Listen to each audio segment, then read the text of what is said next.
This is the Troll Patrol, live with Justin Freakin. Welcome to the Troll Patrol live, where I forgot to do the Pride Month graphics and shit. So, but luckily I'm usually always rainbowed out anyway. So cool.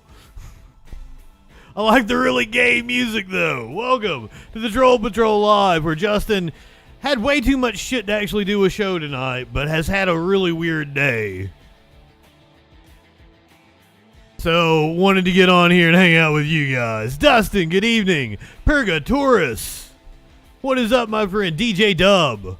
Warlord, good evening. Give Elon more money. Give Justin more money. Hey, if you're on YouTube, you could do me a really big favor and give me $5 or $10, and that'll put me into my cash out. I am so close to cashing out on YouTube. It's not even funny. Libratad, good evening. Clinically, Mitochondria, good evening. Welcome. What an insane day I've had. Shadrach, Meshach, Abednego? Did you just have me put a curse on somebody? What did I just do? I just spoke some voodoo. What was up with that?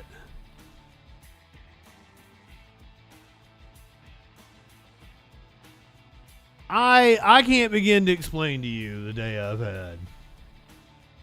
Apparently, one of my clients is wanting to sue me. Just a few weeks after I threatened to take them to small claims court for refusing to pay me what they owed me. We went around in circles. They finally paid me. Had me sign a fucking agreement. Now, this is a large YouTube channel. You might know them. I haven't said their name on stream before. Saucy TV. I'm gonna do videos on them now, especially if they're gonna sue me. I even told them, I'm like, I'm a streamer, right? When I was speaking to their lawyer today, I was like, I'm a streamer, right? I will use this for content. I made them a deal. So what they are, Ducky, quesadilla. So I have done, they said it was $50,000 worth of content I had made for them. And I don't doubt it. I'm sure it was. It is probably over 1,000 short YouTube reels, TikToks, however you want to post them. They had me sign an agreement on Monday to get my money that said any and all business with them has concluded. So last night when I was doing some work last night and I was cleaning up some of my old files, and I'm going through Dropbox, I'm like, well, you know what? All my business is concluded with them, and I unshared their folder. Now apparently they hadn't downloaded all those clips, and they are very upset. But my Dropbox is just a mechanism to share files with you. I want them to sue me. Exactly, that's not my problem. It is a transfer service. I send you the link. It is up to you to click on it, download your content. Their lawyer seems to think, he's like, I'm not being biased, and he was super cool guy. We had a great chat, but he's like, I'm not being biased towards my client or anything, but you are out of bounds. It's basically like building a house for somebody and then not giving them the house. I'm like, but I gave it to them. He's like, well, you took it back. And I'm like, well, I didn't take it back. I gave them the link to it. Once they said our business was concluded, I stopped sharing the file with them. That's all. Exactly. They're not paying me for storage. It was just a mechanism to send them their large files. Venus, good evening. Violet, good evening. If they didn't download it, it's not my fucking problem. That's exactly right.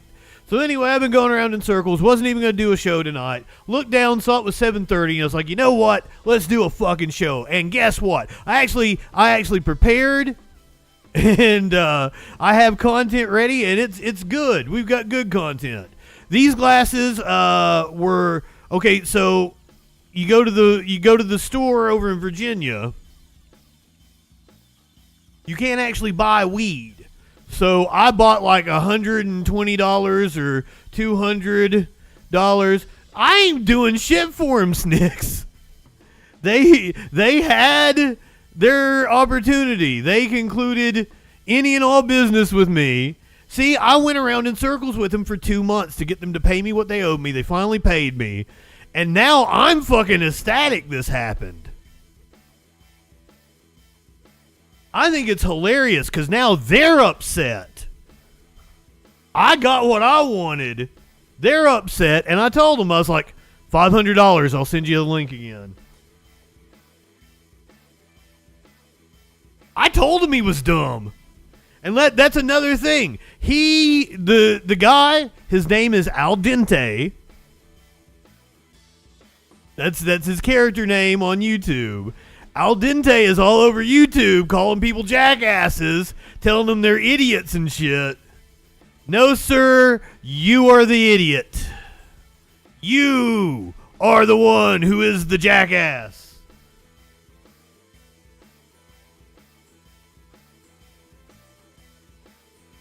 And then he's acting like it was $50,000 worth of shit. And I'm like, man, you've posted most of the videos that are 95% of the videos that are in that folder. You've already posted. So you can't act like you didn't have them. I would just assume they're missing the shit they just paid me for. The stuff I turned into them last week.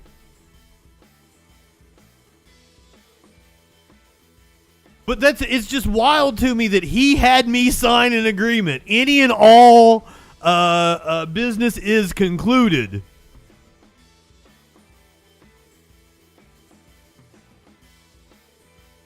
Anyway, enough about that shit. Hold on. I did prepare a show, but I did not get us a meme of the day ready.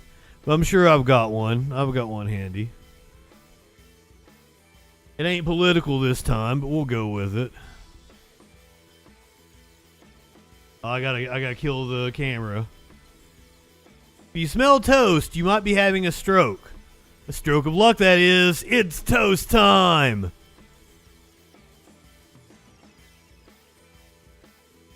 Yeah, toast!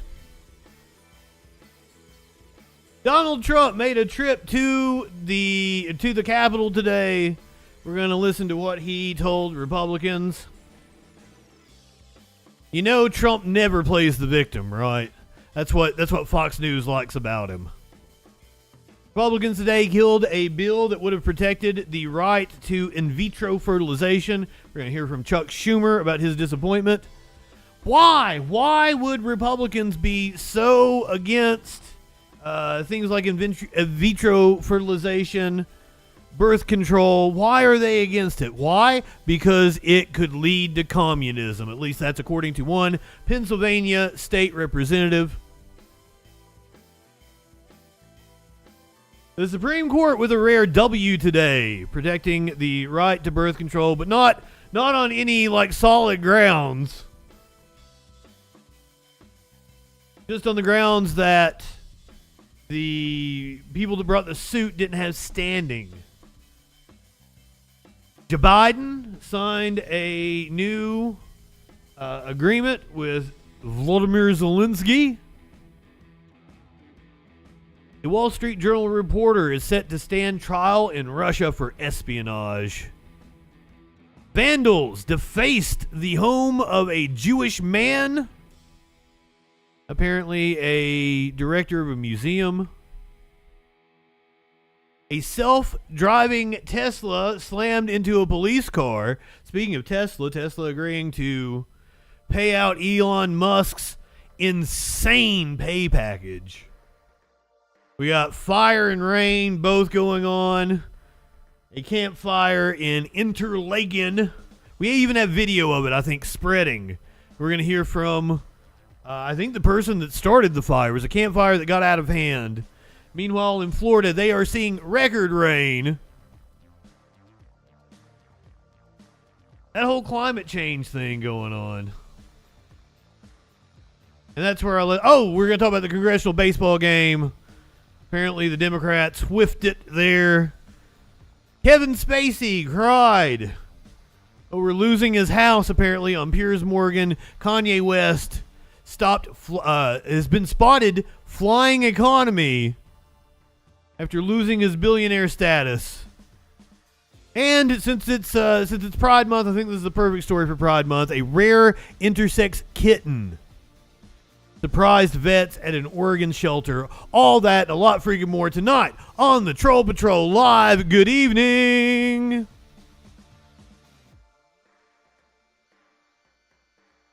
The Cybertruck is, and like I was making fun of some dude. He was talking about how good is in one of the political groups I'm in, how awesome his Cybertruck is. And I'm like, he'll find out. It ain't gonna be so awesome. There's that dude that's like a Tesla stan on Twitter or YouTube or something, and he was like one of the first people. Not a Condre with the sub. Thank you so much. Flash, good evening.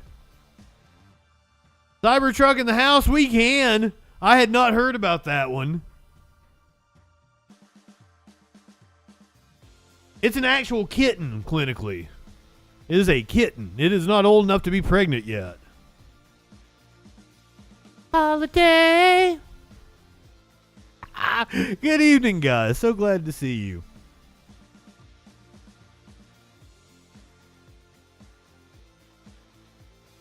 Not high enough for this shit. Let's get high. That's what we need right now. What a fucking day I've had. You know what I did this morning? I was live this morning for more people than are watching this stream right now. I was the moderator for a corporation's webinar about silicone products that they manufacture. Can you? And how wild would it be if somebody in the fucking audience for that was like, I've seen that guy on YouTube. I'd say they make dildos. They didn't bring up dildos. Sandals was one of the things they made, and one of my teachers in college told me if you needed a dildo made in ancient times, you went to the sandal maker. You went to the shoemaker. And everybody was like, what? Why? It's like, well, if you need an object that's like, bleh, who else would you go to? Like, well, I guess that makes sense. The right shape and stuff. I can finally take the glasses off. I hate here when the fucking, and like, I was sitting here trying to do work and the fucking sun just shining right in my eye. Can't stand it. I want to watch that Behind the Candelabra. What was the Liberace HBO? God, that's from like 10 years ago. I think I said it right, too, which is amazing, given who we're talking to right now. We're talking about me, specifically. I had to...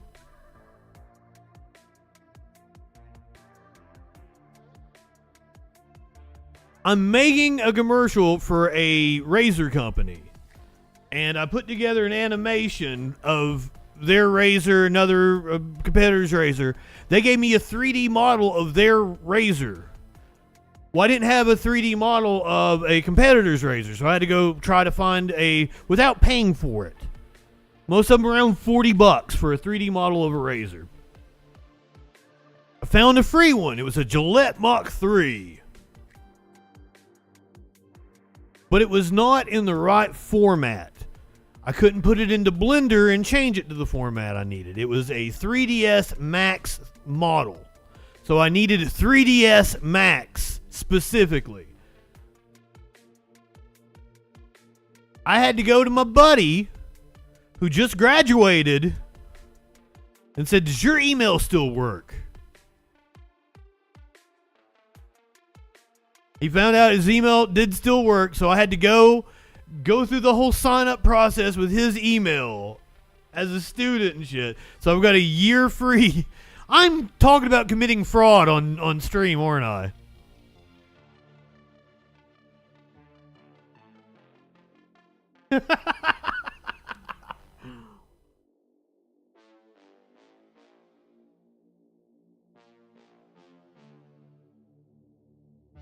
Fair enough. 30 people might be watching this. As I said, more people were watching me this morning talk about silicone. Also, I did not look like this. I had a button-up shirt on, and I pushed the couch over. This was the background, but I pushed the couch over where the couch wasn't behind me. The cats were going nuts the entire time.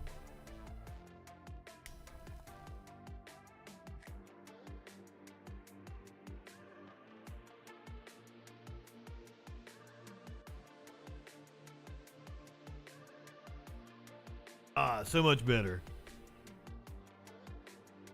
You missed the meme of the day earlier.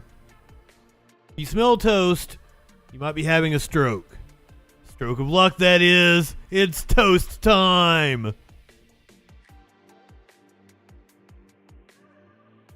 Toast time. Ah, shit. Get into the news, shall we? Find out what that news be doing. Donald Trump was on Capitol Hill earlier today, speaking with Republicans. Let's hear what he told them. Shortly after meeting with Senate and House Republicans on Capitol Hill today, former President Donald Trump outlined some of the policy goals that he and the lawmakers are united behind. We want to see borders. We want to see strong military.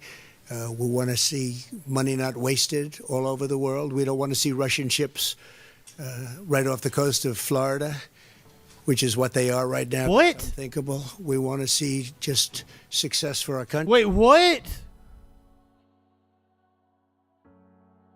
Can somebody fill me in on what he's talking about? There are Russian ships off the coast of Florida?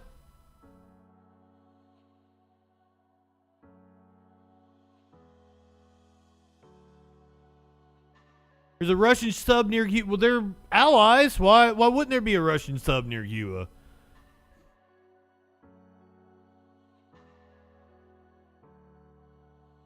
Llama, good evening. Did somebody throw a battery in the ocean and a shark try to eat him or whatever the fuck he said at the rally this weekend? Country, and we don't have success right now. Robert Costa joins me now. Robert, thank you for being here. Earlier today, you sat down with the Senate Republican Conference Chair. I'd love a Cuban sub right now. And have you talk about it on the other side. Was there any tension between Leader McConnell and former President Trump? No, a couple of times during this meeting, President Trump referred to Senator McConnell in a positive way. Really? What did he They were say? sitting very close to each other, talked about some things that have happened and that Mitch tried hard to get it done. You know, we talked about some rulings coming out with the Mitch court. tried hard. It was a very, very productive and united meeting with a very strong president. Robert, that certainly sounds like a very friendly reunion, even though these two men hadn't spoken to each other for years. What do you make of the fact that they're putting on this public display of unity for the party? Based on my conversations, Ouija, with those who are inside the room today with former President Trump, it's a calculation. They see former President Trump as a political winner, someone who can carry the party to victory, win the White House again, and they want to be on that train politically. They don't want to be left behind. They don't think there's any political capital in being in the never Trump camp or the anti-Trump camp. And so being there outside that room today, you really got the sense that they were all rallying around Trump. Now, Senator Mitt Romney, he made sure to get out. But Trump is not a winner. He is a loser. A big loser. And has been an albatross around the neck of Republicans in every election since 2016. Before Trump came out for his statement, a few other senators, like Senator Cassidy of Louisiana, ducked out. The bigliest. Most of them hung around, gave Trump a huge ovation. He's a wiener. And this is the same group of senators who just a few years ago were hiding out during an attack on the Capitol. Many Trump supporters going to the Capitol that day. But that was a distant topic, as Senator Barrasso told DJ Dub. So how much of this is Come on, man. Versus you know, believing this is what's best for the party? Or are they linked forever?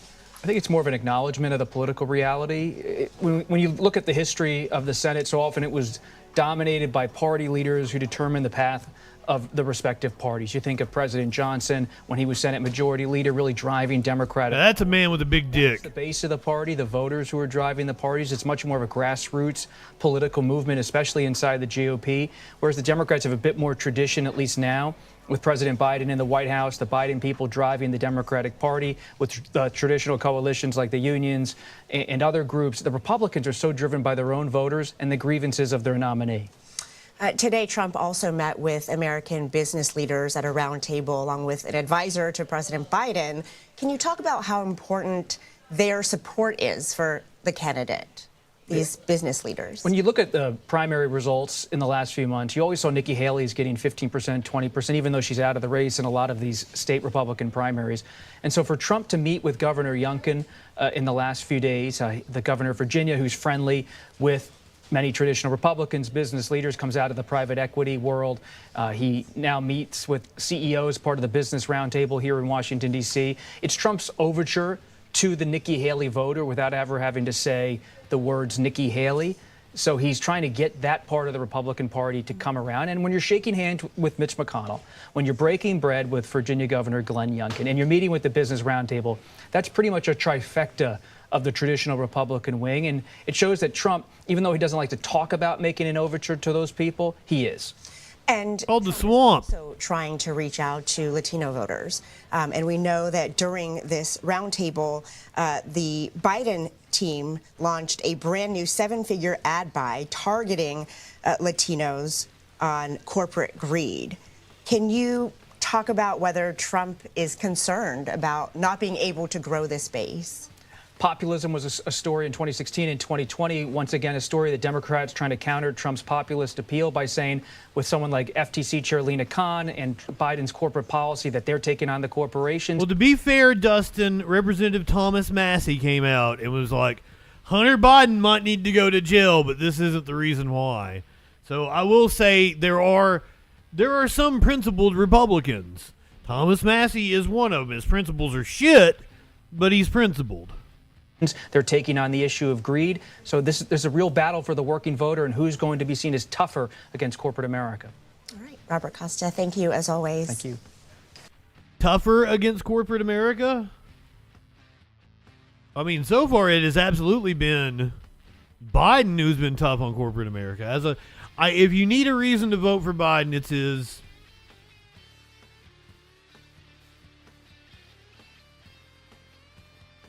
I don't know. I've never gotten this message before. Some privacy-related extensions may cause issues on X.com. What has Elon done to What has Elon done to Twitter now?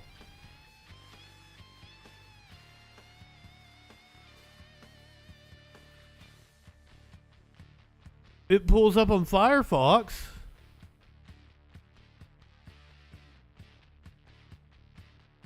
What?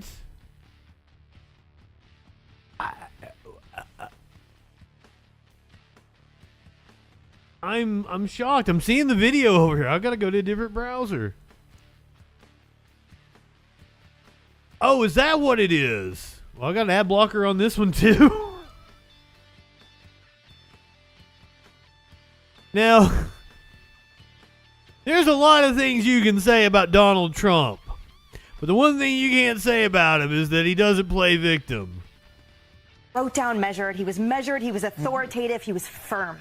And he, unlike 46, said, I have great respect for the Supreme Court justices. He said this is a big step toward unification, and it was refreshing to hear a president that spoke highly and in great reverence, and rightly so, for the Supreme Court decision. Kim. So good. What I love about him, he never plays the victim. He was like, keep weaponizing me. I just keep winning.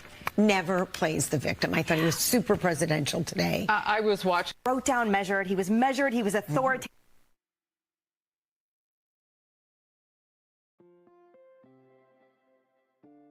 Do I even need to comment? This is alternate reality world.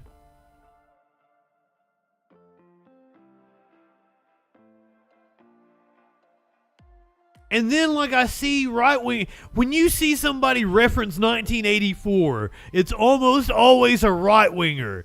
And I'm like, do you realize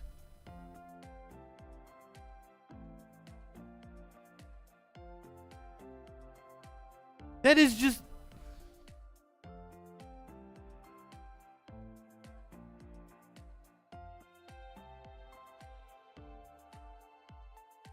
Republicans are united. Pretty united about coming after your rights, your reproductive rights. Today, the Republicans blocked a bill to enshrine the right to in vitro fertilization. Now, it's a very sad day for millions of Americans who want to become parents but struggle with infertility. Because today, nearly every Republican just blocked a bill that would have protected people's access to IVF. Protecting IVF should have been the easiest yes vote the Senate has taken all year. Republicans cannot say they're a pro-family, but then vote against protecting IVF. But that's exactly what they did. Protecting IVF was not in any sense a show vote. It was a show us who you are vote. And today, Senate Republicans showed us just who they were. They are against supporting and protecting IVF. Insane. You know what? Before we move on to this next story, I've got to hear some Republican speech from the floor today. From the floor of the Senate about why the fuck they did that. It doesn't make any goddamn sense.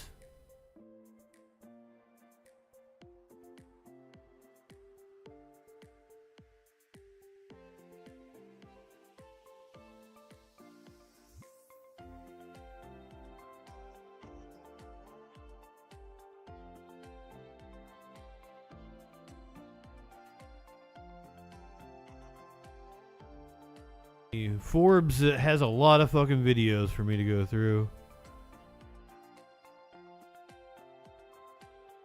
These are not, once again, I'm going to Forbes because The Hill used to do fantastic clips of what was going on in the House and the Senate, and they got banned for something during the COVID years, and I don't remember what it was, but they quit doing clips from the House floor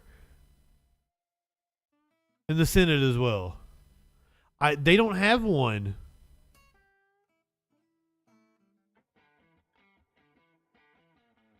Okay, here is an hour-long clip, so we'll see if we can find a Republican. What reasoning?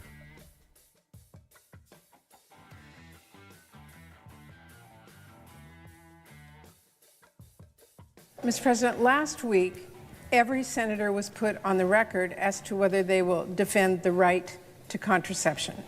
And despite Republicans' words about supporting birth control, their actions. We've already seen in vitro services stopped cold in the state of Alabama. Hospital patching her up, saving her. IVF will be accessible in a petri dish so that they can control females. That is exact. With the clarity of justice. We will fight for reproductive information, new technology. Did not a single Republican get up and passing a bill, Right to IVF Act. hint that those of us who've needed treasured embryos safe. Women, mothers, parents, they deserve better. But what we have today is a haphazardly cut and paste, sets up a messy hierarchy of unfunded mandates and inconsistent policies. For example, under this legislation, private insurance companies are required to provide unlimited fertility treatments and related storage, but the bill limits how many treatments a veteran can get through the VA clinic. So why are women receiving care at the VA treated differently than those with commercial insurance? If access to IVF is really a problem, and this legislation is really needed, we could have addressed that if we took this bill through the committee process. But I'll note that Leader Schumer plucked it out of the committee before we had a chance to address these shortcomings and brought it to the floor for, I presume, political purposes. By the way, we don't even have a CBO score. That's usually like you can't bring anything to the floor unless you have a Congressional Budget Office score. How much is it going to cost? Because this is not serious legislation. So he's saying he's not against it. That it has not, in theory, evaluate this mashup of bills. Now, the committee process would have allowed us to explore the effect of a mandate on federal programs like Medicare, DOD, the VA, small businesses, state Medicaid programs. And so how will this legislation impact that woman business owner with 20 employees, 10 of whom are women in their childbearing years? We don't know. We don't know. What? This is not serious legislation. It was not brought through the committee process. It is a political process. Somebody think of the business owners. Premiums will skyrocket. That woman I described whose small business has 10 employees. I ask unanimous consent for 2 more minutes. Am I okay? Is there objection? Without objection. These only Republicans are going to get up and talk about it? The owner now must make the challenging decision to either absorb the new cost or consider not offering health insurance. This old what's his name? Fucking Fucking employees off. Now, interestingly, Mr. President, Madam President, labor unions got more time to comply with the insurance. Starts with an L, I think. If this is a political bill, you would expect a carve-out for political supporters. The bill requires coverage of genetic testing of human embryos, which may help inform decisions about which embryo to transfer first, but to what end? And will these tests be used to screen for life-ending conditions? I only see 2 limits in this bill. One on the ability of healthcare providers to exercise their conscience rights when practicing medicine, and 2, on states that wish to regulate the practice of medicine in a way that treats human embryos with the value and dignity deserved. Republicans are so open to working with Democrats on a sincere bipartisan effort. I don't believe it. They show. This is Bill Cassidy, right? Democrats do not care with working with Republicans for protecting IVF. Starts with an L. He's from Louisiana. They wish an issue upon which to. Maybe that's where I got the L from. Today's vote is disingenuous. Pushing a bill. This is Bill Cassidy from Louisiana. Does a disservice to all who may pursue IVF treatments. Battle Opossum, good evening. Heavy Still, good evening. Welcome in. That was Republicans apparently weren't against in vitro fertilization in theory, but they didn't like this specific bill. This bill didn't do it right. However, I have a feeling that there is like a partisan political motivation underneath it all. There is a state rep in Pennsylvania who claims that I might have had it wrong. It's apparently menstrual products that she is against. I can't even believe this.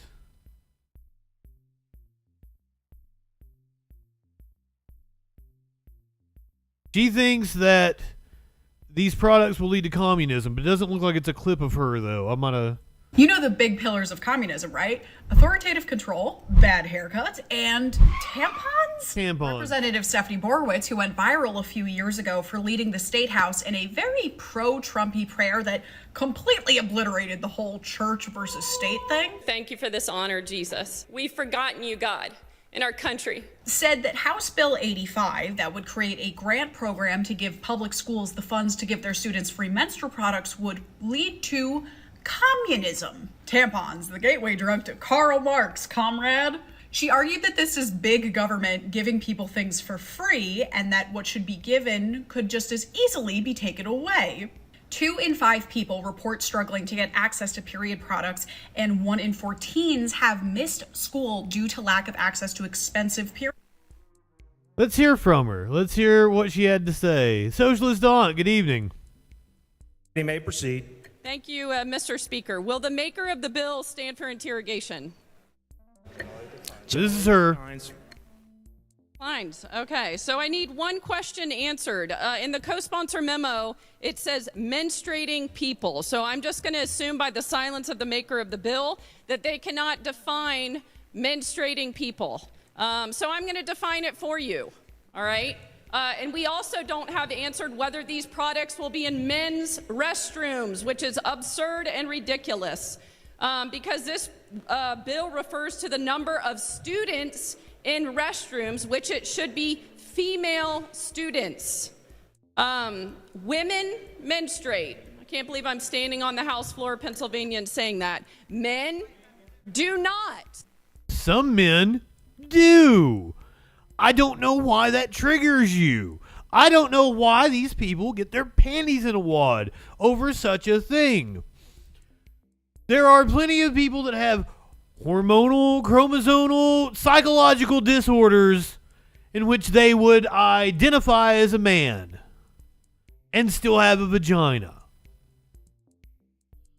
Nature is messy, doesn't fit into your box, not black and white. Sorry, I don't understand.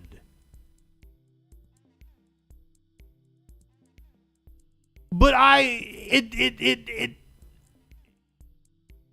the obsession with it, and like usually it's psychological projection, right? That they have some issues with their own gender or sexuality. So, but like, ma'am, why is it such an issue that you have to stand on the state house floor and be like, this is female, blah, blah, blah. We need that clarified because they are using menstruating people in the bill. These are basic scientific concepts. How have Democrats gone down this road? And Democrats call us extremists. Gentlelady will suspend. That's the problem. You're talking about basic. Please do not impugn the members of this chamber, regardless of political affiliation. Gentlelady may proceed. The second aspect of this bill is that it is just another step by the governor and Democrats to have government provide everything for you, which leads to communism. A government big enough to give you everything you want is a government big enough to take everything away. I'm asking my colleagues to vote against House Bill 851. Thank you, Mr. Speaker. There you go. Tampons in men's restrooms will lead to communism. That was Representative Stephanie Borowicz of the Pennsylvania State House.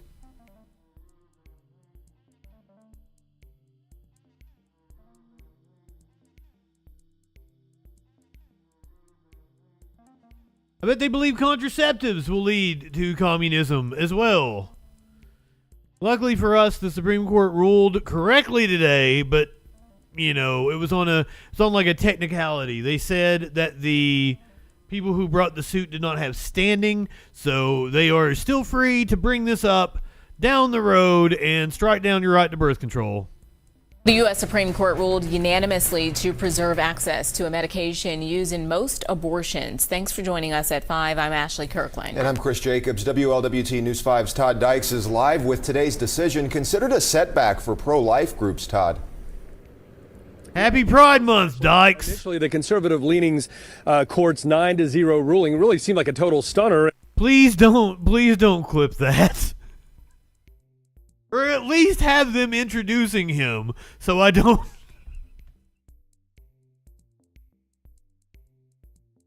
Is Warlord in here? And one that would be greeted by a whole lot of enthusiasm for supporters of places like Planned Parenthood of Southwest Ohio here behind me. But a deeper dive into the court's decision on the drug mifepristone shows it has more to do with a technicality than the way the justices feel about reproductive rights. I look at this decision as being highly technical in nature. When it comes to legal questions about reproductive rights, Judy Thur is at the forefront in her role as dean of NKU's Chase College of Law. I talked to Thur about today's unanimous ruling by the U.S. Supreme Court that preserves access to mifepristone, a medication used in almost 2/3 of abortions across the country last year. While there is a reason for those who favor abortion rights to be happy about the result in this case, technically speaking, Oh, I think I said contraceptive, didn't I? I didn't know what mifepristone is. Also, did they misspell it? It's got an F here, but in the... It says misoprostol. Is that like the generic or something? I know nothing about this. Clearly, because I called it contraceptive, it's apparently like the morning after pill. As to mifepristone, a medication used in almost 2/3 of abortions across the country last year. Oh, okay, While cool. there is a reason for those who favor abortion rights to be happy about the result in this case, technically speaking, it really speaks more to the standing doctrine. The court case against mifepristone started when doctors in Texas who are critical of the drug. Sir, DJ Dub, I have been fucking women that are beyond age of needing to worry about these sorts of things. So I just be coming in old women now. God damn it.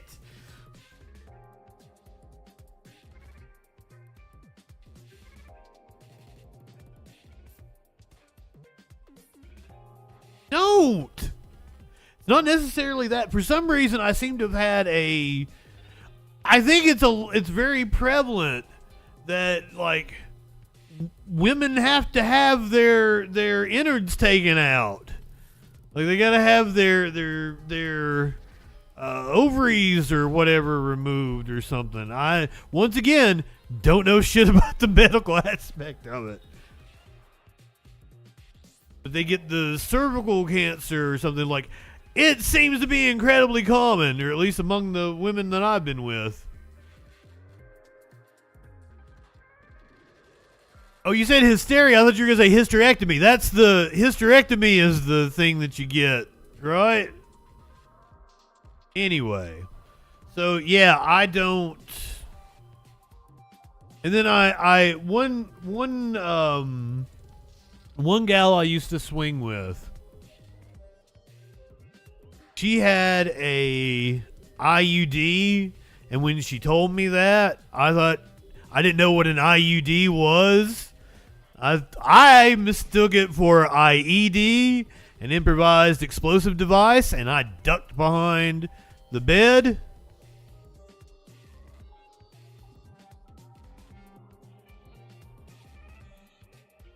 I didn't deliver it as well as I have. That's a bit that I used to do on stage. Anyway, sorry.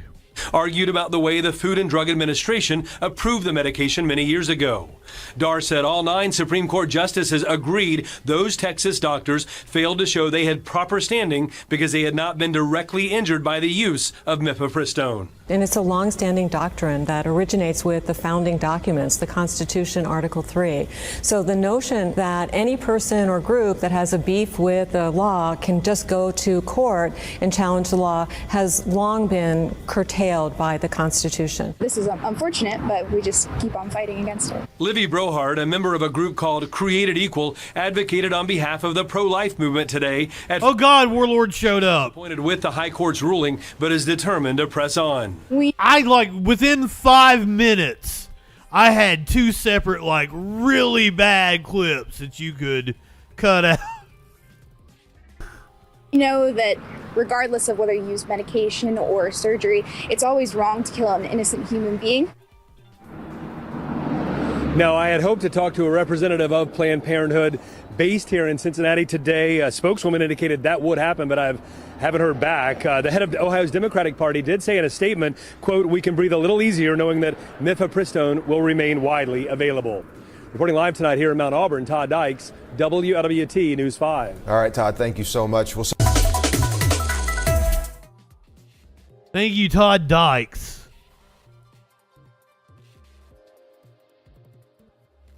As long as we're talking about the Supreme Court, let's talk about one Mr. Clarence Thomas, who, guess what, as of today, took even more trips than what we knew about. Let's hear from Jake Tapper over here. Turning back to our law and justice lead, brand new claims by Democratic Senator and Judiciary Committee Chairman Dick Durbin of Illinois, a Democrat, that U.S. Supreme Court Dickie Durbin. Clarence Thomas has taken more trips on a private jet than he has disclosed. Trips on the dime of Republican megadonor Harlan Crow. Justice Thomas came under fire last year, you may recall, after ProPublica first revealed Thomas's luxury travel that had not been disclosed. My panel's back with me. So, Joan, so minutes ago, Dick Durbin, Senator Durbin, broke this news. What is it exactly? Okay, he's pointed to at least 3 new trips that he got from information that he obtained from Harlan Crow himself that says that in 2017, 2019, and 2021, that Clarence Thomas traveled by Harlan Crow's private jet, undertook other luxury travel that Justice Thomas did not report. Let me just give the context, and then I'll give what some of Color me surprised. Thomas's backers have said in his defense. You know, this has been a fight that's been going on for decades over Supreme Court ethics, and it's all been heightened by reports of trips and undisclosed travel. Justice Thomas just recently caught up on some past trips that he had listed on his current financial disclosure reports. And what Senator Durbin is saying in this is that he hasn't caught up all the way. He needed to have claimed the 2017, 19, and 2021 luxury travel. Now, Justice Thomas has not given any kind of response to CNN so far, but several of his defenders say, look, there had been some ambiguity over whether some personal hospitality should have needed to be reported, and he thought, and at least as I understand their position, is they feel that these particular trips may not have needed to be reported at the time. Carrie Severino, you clerked for Justice Thomas. What's your response to the new information and to the... Or he's just corrupt. Overall. Gosh, another day, especially in June, and another insane ham-fisted attempt to smear Justice Thomas, Justice Alito, whoever the left is worried is going to have decision. This is literally nothing new. We know that until 2023, personal hospitality was not something the Judicial Conference itself said should be disclosed. That's why Justice Breyer, who took at least 233 trips, 68 of them overseas, didn't have to disclose them. Justice Ginsburg took 157 trips, 28 of those overseas. Again, all of these from private hospitality, mega donors for the Democrats in their case, didn't have to disclose them. This is an attempt to sort of change the rules after the fact and try to make Justice Thomas look bad. I think it's just people who are trying. I don't want any of them taking trips at the behest of donors either. It's not a you know, to quote you fallacy here. I'm fucking prosecute Breyer. Change the rules of the court. I don't give a shit. It's not a thing where like, oh well, they did it too. No, I don't want money influencing Supreme Court justices. I don't want it influencing politics. Trying to either raise money for their campaigns or trying to distract from a court that's trying to apply the law and try to attack the court as an institution. Maybe they're trying to... We're trying to rewrite the law on behalf of billionaires. Legislation to allow the Congress to control the court, but there's nothing here in terms of any real ethical concern. Justice Alito said something yesterday or the day before, I believe, critical of the ProPublica story, but his basic point was these people, I'm paraphrasing here, these people who are leveling these accusations, they don't like the decisions we're making. They don't like the rulings. That's what's behind us. I think Americans want a code of ethics. Justice Barrett wants a code of ethics. They have a code of ethics. That it's not enforceable, and they have less restrictions on them. Yep. My lawyers inside the VP's office, every top government lawyer, there are enforcement mechanisms for them, including the president and vice president. They don't have any enforcement. If you'd have no oversight, what happens? Absolute power corrupts. I think we need to impeach justices.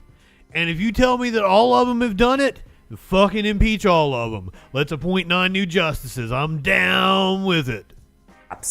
The average American thinks they have to have an ethics code. The average appellate court judge thinks they have to have an enforceable ethics code. And this is it's not about the cases, Carrie. It's about the rule of law. No one is above the rule of law. if he were a statesman and cared about the institution of the court, he would have been extra careful, just like we were in the White House, to be extra careful. But you were required to do so, and It's incredibly the Supreme Court isn't. Standard that the Judicial Conference itself, when he was first on the court, he was disclosing some of these things. The Judicial Conference said, no, you're doing it wrong. And they claimed there were concerns with safety and other reasons. We don't disclose these things. You're filling this out wrong. Look, he's following the rules set before him. And now, after the fact, people are going back and said, why didn't you do it a different way? That's absolutely unfair. And I think we cannot pretend they don't have an ethics code. People inside the White House, and you know that. But let me ask you. They issued an ethics code because people complained they didn't, and then everyone says, well, if it's not an ethics code that Senator Durbin himself gets to kick a justice off, it's not enforceable enough. Come on, folks. You can't have the Supreme Court, the highest court in the land, subject to someone else who gets to pick and choose what cases they sit on. You don't think that's going to be gamed? The Congress can pass ethics laws.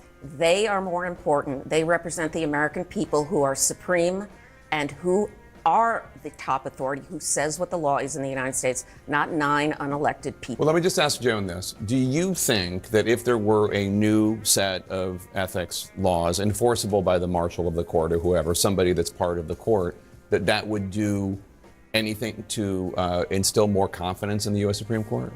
Tell you what they don't have. They don't have a way to air any of these grievances. For any lower court federal judge in America, if you have a claim, if you have a complaint, at least it's heard out by someone. They would take the evidence, take information from both sides, and at least it would be aired. Once you get to the Supreme Court justices are not covered by the rules that lower court judges are covered by, at least in terms of having a way to air this. And I think that if they had some mechanism where someone, legitimate claims could at least be heard out to see, is there an adequate grievance here? What does the justice say? I think it would inspire more confidence. Retired judges. Ask some retired judges to do this. You're asking someone to be evil Pelosi clone.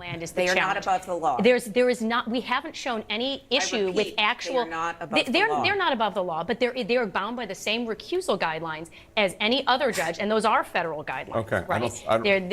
You should have scoffed at that. Yes, roll your eyes. Has been responding to anything other than the law. She's crazy. In a case where we had a court that was taking bribes or something, we might have to, and then of course we could impeach them. That is the constitutional. We should. For that check, because they're not above the law. But it's not to say, let's find some retired federal judge that gets a veto power over Supreme Court cases. So let's have you two back, and you three back, to discuss if there is legislation that actually goes somewhere in Congress on this issue. We can talk about that. And plus, I have a very June cases, okay? We're in June. It's a tsunami. We got more to talk about. Thanks. Yeah, especially the side profile. She looked a lot like Nancy Pelosi.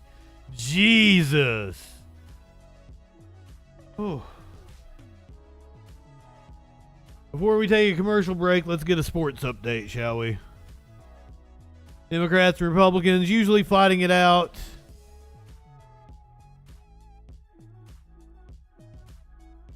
On the House floor.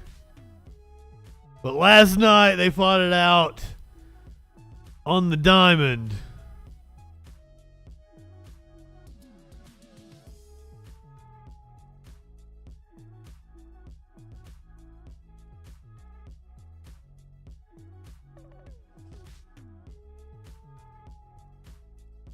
Here is the congressional baseball game. Republicans won 31-11. Mox, good evening. 31-11. Torchy, good evening. That is an insane score. They should have mercied them.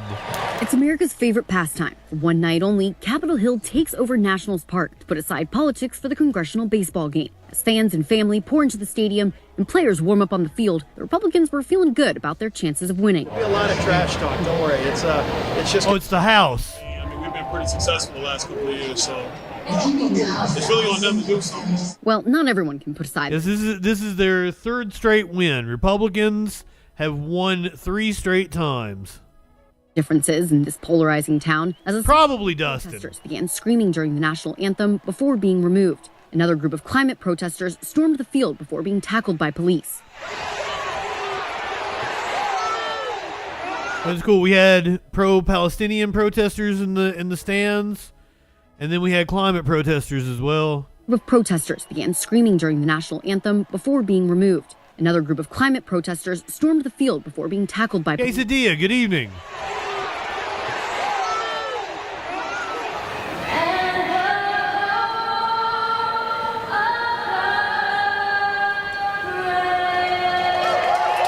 And this game's not just about a 100-year-old rivalry. The congressional baseball game has become a monumental fundraiser for the community. This year, blowing it out of the park with a record $2 million raised for local charities. It's a record, and it's all for a good cause. Good funds for a good cause. I'm most excited to help some of the underprivileged who are able to go to college and get tuition scholarships. There's a nice beard, sir. Today, just really good kids who fell in love with the game, and the game helped them. Why is he crying? We'll see what our hard work and the dedication takes them next. We got to just meet with some of the boys and girls that actually got scholarships because of the. This is Representative Steve Scalise, who, if you might recall, was shot during congressional baseball practice in 2016. Great work they do from this foundation that we're raising money for tonight. So it's really neat to meet the kids that are benefiting from it. I'm going to get to participate in sports, learn discipline, have fun, and learn all the lessons that are going to give them opportunities in life. That's what this is about, is the charities. What a weird-looking body he has. Steve Scalise, who has become synonymous with this game, was first up to bat with cheers from the whole crowd. Republicans ran away with the lead with 7 runs in the 4th inning. Republicans completely dominated with a final score of 31-11. With one victory under his belt, we asked Representative Byron Donalds about being reported as part of the short list for Donald Trump's vice presidential pick. A lot of times, vice presidents get to throw out the first pitch. You got any first pitches in your future? Hello. This game comes he hopes town preparing to meet with Republican leadership on Capitol Hill. It will not be Donald's. I'm still sticking by my pick of Marjorie Taylor Greene, and she has not been on anybody's list that has come out in the last couple of weeks. I think so. I think Flash, anybody can attend. This game is about helping the community and keeping alive what has become a national tradition. From Nationals Park, I'm Amy Delora for Washington Examiner. The incident happened at a practice for it, and the protesters got in. When we come back from the other side of the break, Biden and Zelensky have reached an agreement. It's not to end the war, though. It's for more weapons. A Wall Street Journal reporter has been told he will face trial in Russia for espionage. Vandals defaced a Jewish man's home. We're gonna talk about a sex offender kidnapping a 10-year-old, I believe. We got video of the night when a man was killed by police at Buckhead outside of Atlanta. I think we did the story at the time. Now video's been released. Tesla slammed into a police car. I cannot wait to watch that story. Also, Kanye West, apparently flying economy now that he is not a billionaire. Somebody who is even more of a billionaire, despite killing Twitter and losing a lot of money, is Elon Musk, who just had his pay package approved by the Tesla board. All that and a lot freaking more on the other side of the break. If you're watching on Twitch, you're going to take three minutes of ads. Hopefully gets them all out of the way, but we had problems with the ads the other day. So sorry about that. But 3 minutes of ads. If you're subscribed, I'm not going anywhere. Stick with us. You don't miss any content. We're just going to get high. Wait for you guys to come back. If you're on YouTube, I am so close to a YouTube payout. Give me $5. And I will get money from YouTube. I get like 14 cents a show. So it takes a while to get up to the $100 to get a payout.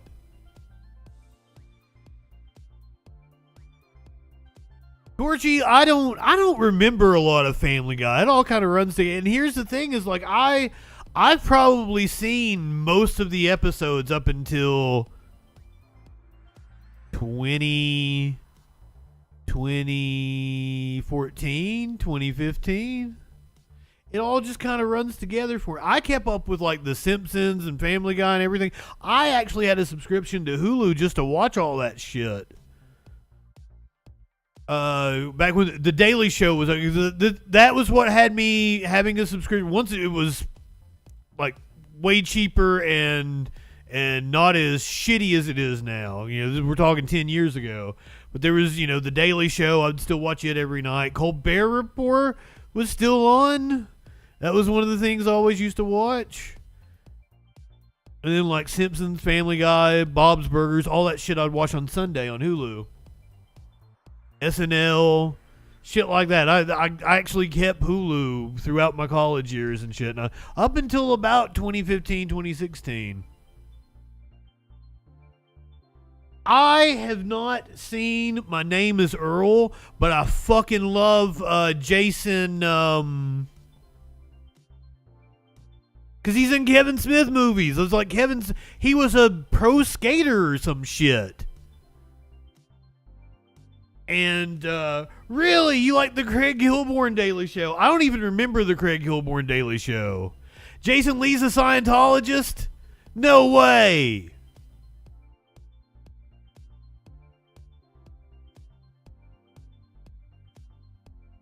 I had no idea he was a Scientologist. Sparkles, good evening.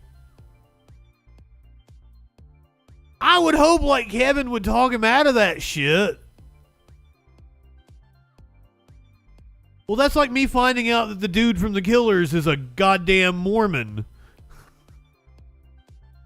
Cause like the Battleborn album, really, you're already back from ads? Hell yeah, that's cool.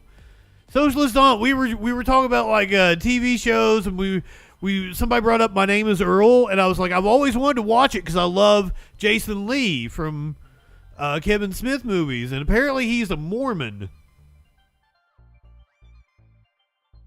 I didn't really like Craig Kilborn. I watched him a little bit because, oh, hell yeah, he's left the Church of Scientology.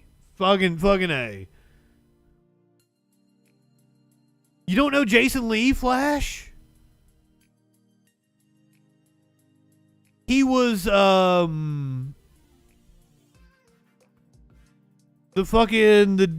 devil's henchman in like Beelzebub or whatever in Dogma. Yeah, he was in Mallrats and Chasing Amy. Like, he's in a lot of Kevin Smith movies. He only has a cameo in like Clerks 3, but it's worth it. That was the best part of the movie, is Jason Lee's cameo. I fucking love him so much.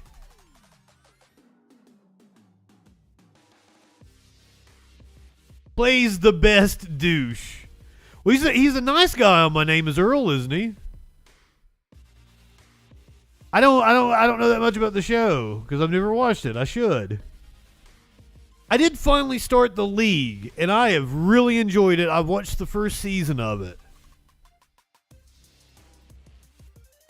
I have died laughing, and John LaJoy is in it, and I fucking love John LaJoy, and he fucking sings John LaJoy songs on the show, so very much into it.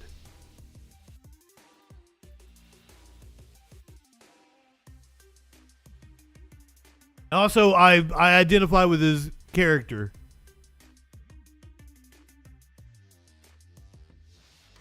Oh, he's a douche that reforms. Okay, is that the premise of the show? He's trying to make amends and shit? Does he have to go to AA? Glad he's not a Scientologist.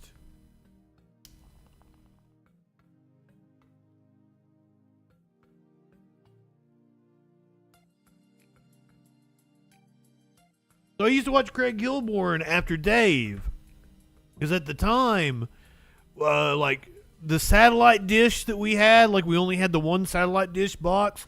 So my TV in my bedroom would have to be on whatever was on the TV downstairs. And I would always go and turn it to Dave. because I was an avid David Letterman fan. And then I would watch Craig Kilborn afterwards just because I didn't feel like going downstairs and changing it to Conan. Because I absolutely liked Conan better. But Craig was alright.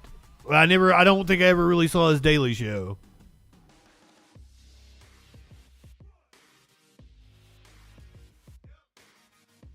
But I liked Craig Ferguson way better. Craig Ferguson was fucking awesome. He could give Conan a run for his money. He was that good. I still, fucking love Conan. But, like, by the time Craig Ferguson is, getting big, like, Conan's already over on TBS, I think. I was a religious Keith Olbermann watcher. I watched Countdown with Keith Olbermann. My fucking text message on my BlackBerry in like 2008 was the the fucking stinger from Keith Olbermann. I was an avid fan. Yeah, I had the BlackBerry.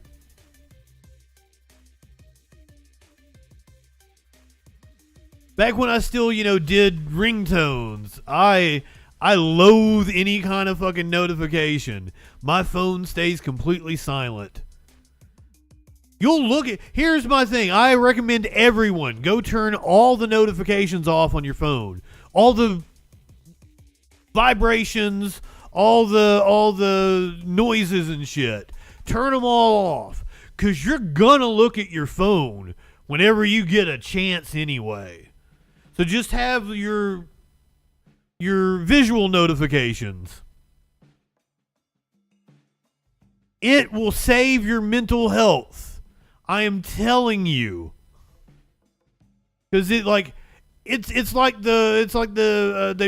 the gamblers, right? If you feel it going off, you're gonna like itch to fucking look at it. Well, I mean, you're gonna look at your phone anyway. Just as soon as you get the chance, you're gonna look at your phone. So turn off your notifications so you're not like fucking giving your brain a run for it or whatever. It depends, right? Because most of the time I'm behind a computer. I don't really have a reason to look at my phone. But there's also like, I just want to go over and lay on the couch and jack off to some porn. I'll take my phone. Hell yeah, 40 minutes a day is good still. I'm probably way more than that. But most of that is probably porn.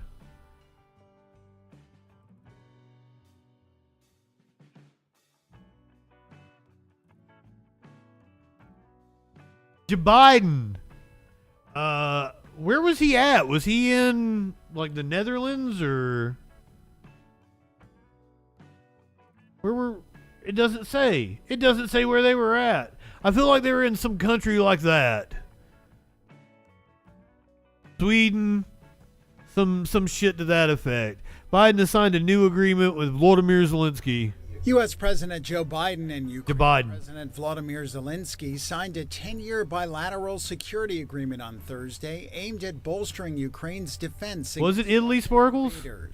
The deal, signed on the sidelines of the G7 summit in Italy, hell yeah, there we go. Future U.S. administrations to support Ukraine, even if former big brain on Sparkles Trump wins November's election, officials said. Our goal is to strengthen Ukraine's credible defense and deterrence capabilities for the long term.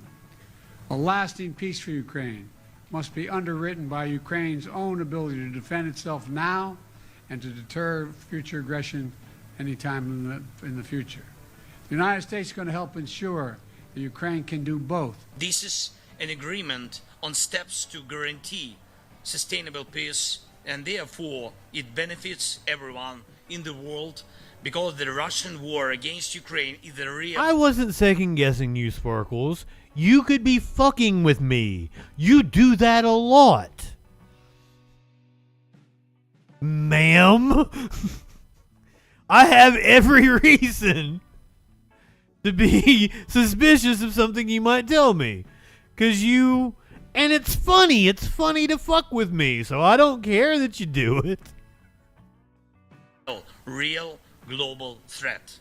The agreement indicates the U.S. will provide weapons and ammunition and intelligence sharing, and is meant to be a step toward Ukraine's eventual NATO membership. Zelensky has long sought this, but allies have stopped short of taking that step. Also Thursday, G7 leaders agreed in principle on plans to issue $50 billion of loans for Ukraine. God damn. Interest from Russian sovereign assets frozen after Moscow launched its invasion of its neighbor in 2022. This comes one day after the U.S. dramatically brought sanctions on Russia, including by targeting China-based companies selling semiconductors to Moscow, as part of its effort to undercut the Russian military machine waging war on Ukraine. Trump has expressed skepticism of Ukraine's continued fight, saying at one point that he would end the conflict on his first day in office. He met with lawmakers in Washington Thursday who said he criticized a $60 billion aid package for Ukraine that recently passed with Republican support. I don't pay attention to the news other than for this show. And I've been extremely goddamn busy. So, I didn't even know the G7 was going on.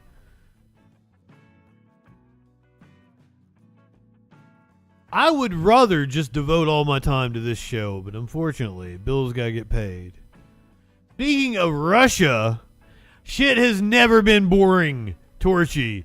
And now is like the best time to be alive ever, and you're the safest you've ever been ever, just based on averages and shit. It's certainly interesting. So imagine what it was like fucking in the Wild West during the 60s, during upheaval. And we're in a paradigm shift right now. And it is messy. We've got a new way of thinking coming in. I think the 2000s was peak. You just say that because that was your the time you grew up in. It's because I was a teenager in the 90s. 90s was peak. PS2 was awesome. That was quite possibly the best era of video games. The best time anyone ever fucked with me. You want to go back to the 2000s, Warlord? There was a wrestler named Test. He was the bodyguard for Motley Crue or some shit. But he was in the WWE, and then he got fired. There was another company called TNA Wrestling, and they had a wrestler named Lance Hoyt. And he kind of looked like Test, but not really. But Battle Opossum and our ex-best friend who died not that long ago both convinced me that Lance Hoyt in TNA was Test, who had been fired in WWE. And that he'd gotten really bad off, and that's why he looked like that. In 2005, 2006, WWE brings back ECW. I go with my friends to an ECW house show. One of the wrestlers that they brought back on was Test. In TNA, Lance Hoyt had a chant where everybody would get up and go, Hoyt, Hoyt, Hoyt, Hoyt. So all these years, Battle Opossum and our ex-best friend had told me that Test was Lance Hoyt. Test comes out in front of me, is in the ring. I'm in the front fucking row, or maybe the second row. I was insanely close. And I get up and start going, Hoyt, Hoyt, Hoyt, Hoyt. And they fucking died laughing. Nah, dude, we've been fucking with you all this time. You danced at a halftime wrestling? That's fucking awesome, Snicks. Was there anybody there? At one point in time, they were a decent alternative to WWF, but then they just became a joke. Anyway, what that news be doing? I got off topic. We were talking about Russia. In Russia, a Wall Street Journal reporter is set to stand trial on espionage charges. That was the Jeff Jarrett one, Mox. Yes. Wall Street Journal reporter Evan Gershkovich will stand trial in Russia on espionage charges. He's been in jail for more than a year. Russian authorities accused him of gathering secret information for the CIA about a military equipment facility. The Wall Street Journal and the U.S. government have repeatedly denied those accusations. They say he's being wrongfully detained. Well, that's exactly what the CIA would say about one of their spies. So, like, I don't know what to believe. He looks like he's a CIA agent. I feel like the CIA should be smarter than to use a reporter. But then again, it seems like a pretty good cover because, you know, who would be taking notes and blah, blah, blah. Total Eclipse of the Heart. Way better. Turn around. I don't like Tainted Love. I am really annoyed by that song.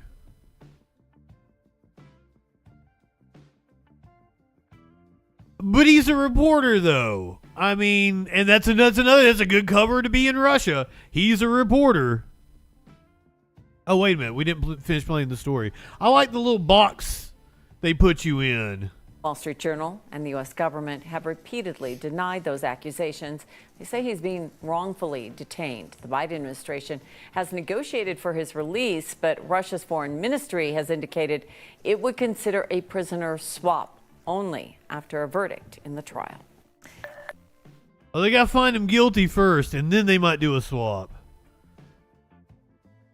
He is apparently a Wall Street Journal reporter, but he could possibly be a CIA asset.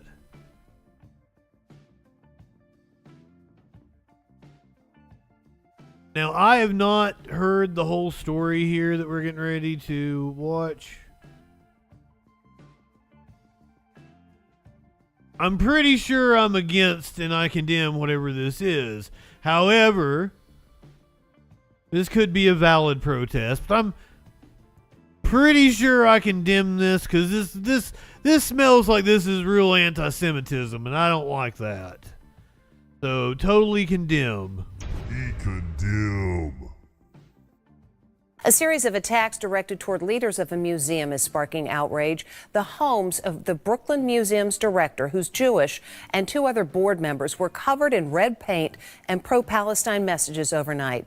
Cops have video of some of the vandals who say they'll be back. There's mounting outrage today over the wave of anti-Semitic attacks in New York City. Fake blood was splattered at the home of the Jewish director of the Brooklyn Museum, along with a banner calling her a white supremacist Zionist. And look, those inverted red... What power does the Brooklyn Museum have? I'm all about this kind of a protest.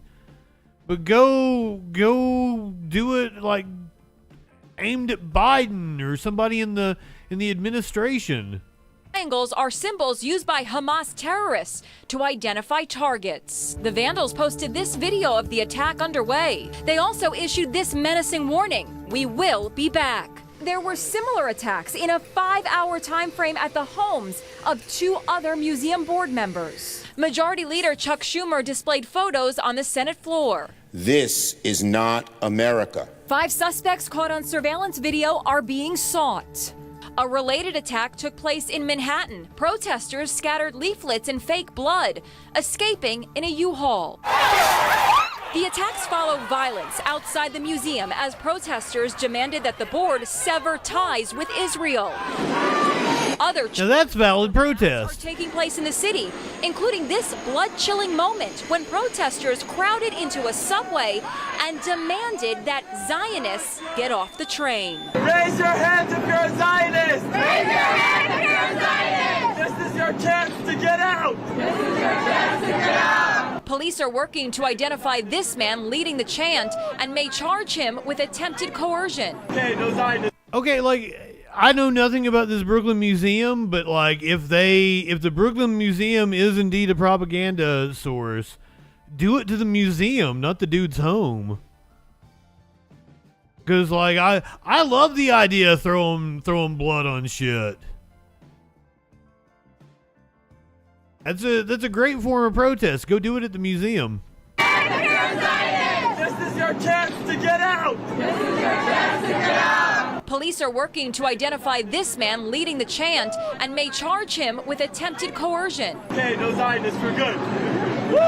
It's being called an echo of Nazi Germany in the 1930s. Journalist Elizabeth Gold is speaking out about this moment when she was surrounded by a mob of protesters. I'm staying. I'm staying. You're not welcome here. Someone wearing a Hezbollah flag starts shouting and pointing, she's a Zionist, get her out of here. Many protesters cover their faces, and now there is a growing call on lawmakers to ban all masks except for religious or medical reasons. The New York Post is endorsing the idea with a front page headline saying, "Don't let hate hide." Sadly, anti-Semitic acts have been on the increase even before the October 7th Hamas attack. In 2023, the Anti-Defamation League reports there was an average of 23 anti-Semitic acts every day here in the United States.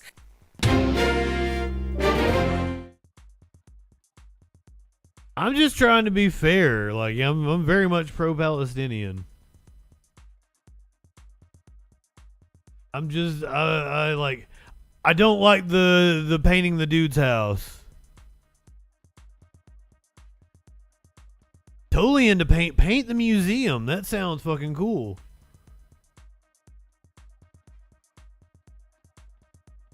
Let's do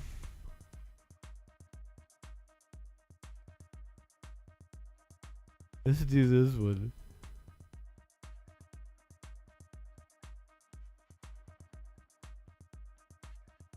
Rapper Young Thug is on trial in Georgia.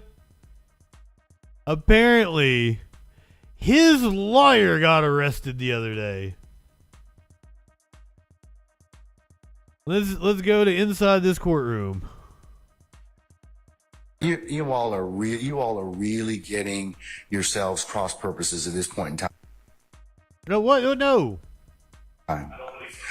Sir, I'm telling you, you are at this point in time. You made some things out of nothing. I think that you're on very precarious ground at this point in time. So I'm telling you at this point in time, he's in custody. We're going to go ahead and start. You can represent Mr. Williams. That's okay. That's fine. I'll take up the other stuff as needed, but I'm not going to take it up right now. Say again?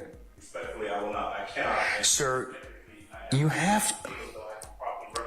Well, you're gonna have to do the best you can at this point in time, because you don't get to extort the court. That's what you're attempting to do at this point in time, sir. Yes, you are. What you're trying to do is, I'm not going forward if I don't get this. You know, it doesn't work that way, Mr. Adams. And I'm telling you at this point in time, I would just kind of govern yourself accordingly, sir. I'm telling you, as the court, under these particular circumstances, everything will come out as it should. I don't think, sir, I don't have enough information at this point in time to address it. I don't. But I'm telling you at this point in time, there is nothing that was given, said, whatever, this morning that. If there is any accuracy to some of the information that we are. But sir, I don't even know. Your co-counsel won't even tell me who said whatever. Okay. And the challenge I'm having in this particular circumstance is that is such a violation of the sacrosanctness of the court's. The sacrosanctness. Parte conversation. You're just glossing over that. You're glossing over that in its entirety. No. It's not, sir. Sir. That's not what happened. That's not what happened. That's not what happened. I'm just telling you, that's not what happened. Judge, respectfully, we are not obligated to simply accept that there's been no violation. We believe that there has been, and the only Okay, well then you made your. No, we're not doing that at this point in time. So you'll have a choice to make. All right, take Mr. Steele into custody, please.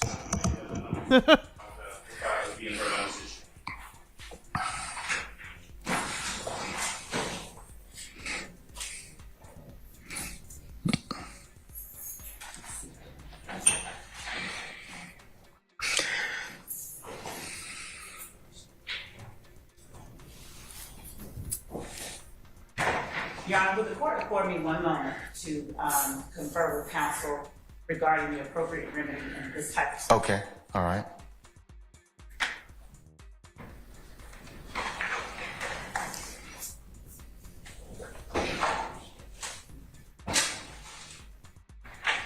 May I say one thing, Your Honor? Yes, sir, you certainly may. Mr. Williams does not wish to go forward without me being here. You are removing me against his will, my will. You're taking away his right to counsel.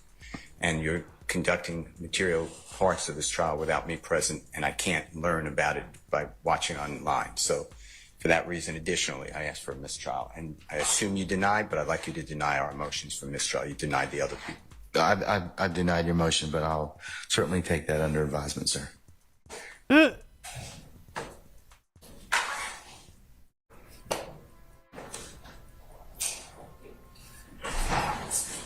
We're going to be in recess for the next 5 minutes.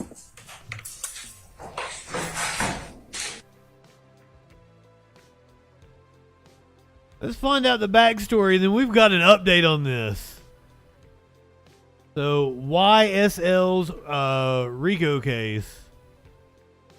A month after young thug found himself embroiled in a sprawling RICO case, he made a plea from jail. You know, this isn't about just me or YSL, he said in a pre-recorded address screened at Hot 97 Summer Jam. I always use my music as a form of artistic expression, and I see now that black artists and rappers don't have that freedom. Everybody please sign the Protect Black Art petition and keep praying for us. I love you all. The petition to protect black art was co-written by 300 Entertainment co-founder and CEO Kevin Liles, who first signed Thug and helped his label YSL off the ground as a subsidiary company. The document asked both federal and state legislators to adopt a bill that limit the use of rap lyrics as evidence in a court of law. The rapper's plea arrived on the heels of a sprawling 56-count RICO case against Thug, Gunna, and 26 members of the Young Stoner Life Collective. After 567 days in jail for Young Thug, opening arguments in the trial finally began on November 27th. The trial will be live streamed. What was this, sentencing? Is that what we just watched? That was just from a couple of days ago.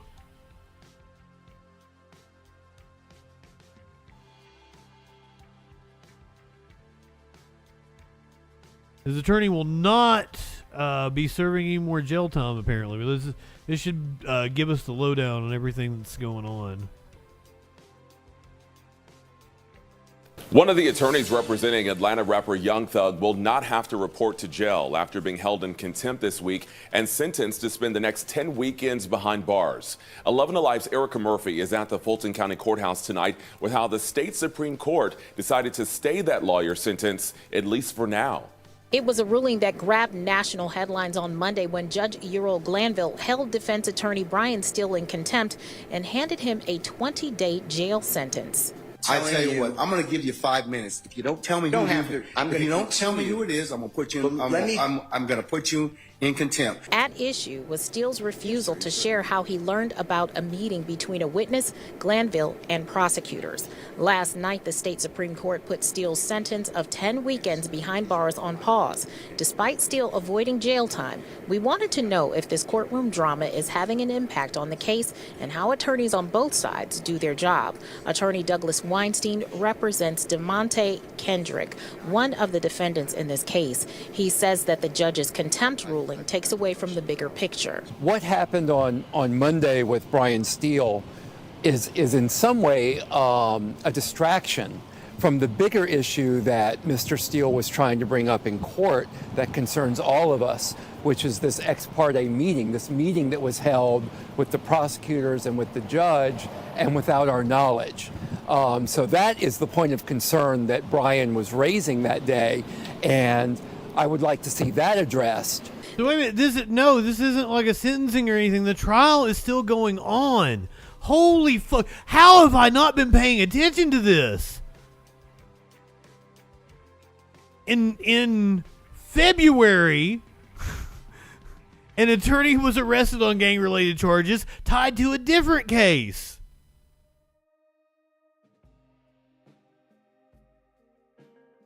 It's predicted to be the longest trial in Georgia history. A defendant was stabbed in jail in December 2023, forcing a judge to suspend the trial until the following month. Illness of an attorney and a judge paused the trial at least twice. Now Judge Glanville is warning that he's not opposed to holding court on weekends to speed things up.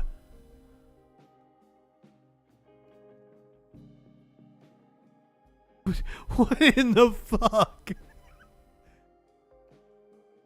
All 28 individuals named in the indictment were charged with conspiracy to violate the State Racketeering Influenced and Corrupt Organizations Act, or RICO, by participating in a pattern of illegal activity to obtain money and property. The Georgia law closely resembles its federal counterpart and was created to ensnare large criminal organizations like the Mafia.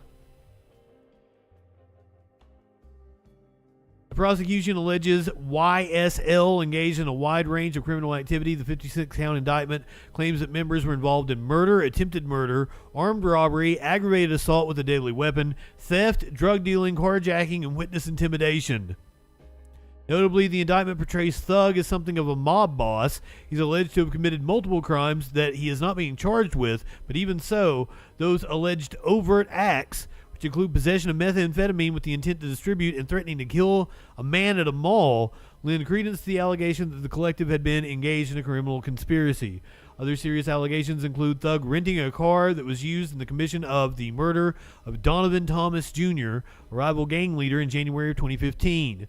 5 YSL members, including Yak Gotti, were charged with murder in connection with Thomas's death. Shit!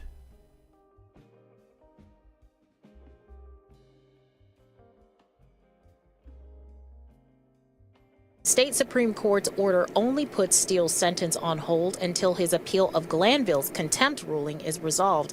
Depending on the outcome, he could still serve jail time. Just ahead at 5, we'll hear about concerns over how witnesses in this case are being handled. Reporting from Fulton County, Erica Murphy, 11. Apparently, it was raucous today in the courtroom. Like communist Russia, they said. I would like the court to look into the appropriateness, Mr. Copeland, to my observations around your courtroom, outside your courtroom on breaks, is surrounded by several members of law enforcement, the district attorney's office, and prosecutors, potentially other persons. I don't know why a sitting witness under oath. Is Thug out on bond, or is he being held? Is in a room with prosecutors during breaks, mornings, afternoons. It's totally inappropriate. There are people who are in your court's door. There's a double door where the court sits to its right that aligns with the witness chair. And I noticed people standing there in law enforcement while Mr. Copeland, I think he's being held. It said he was denied bond in 2022. is testifying. He's making eye contact with them. I don't know if they're his brother. My point to you is this: what gives anybody the right to surround a witness? He's not in custody, and bring a witness. I'm sure Mr. Copeland didn't say to the prosecutors, I don't know this, Your Honor, so if you think I'm wrong, then just strike it from your memory. But I'm sure he didn't say, hey, you guys want to hang out in this room a little while? So I believe that he is being led on a tether by the prosecutors, and it is coercion. It is inappropriate. And why would... Well, he should be middle-aged Thug?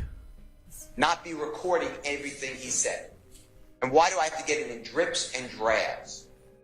So I am objecting to the tactics of the Fulton County District Attorney's Office and whomever else they may have employed with a citizen, regardless of what the court may think of him or the prosecutors think. I don't have any thoughts. So please don't put that in.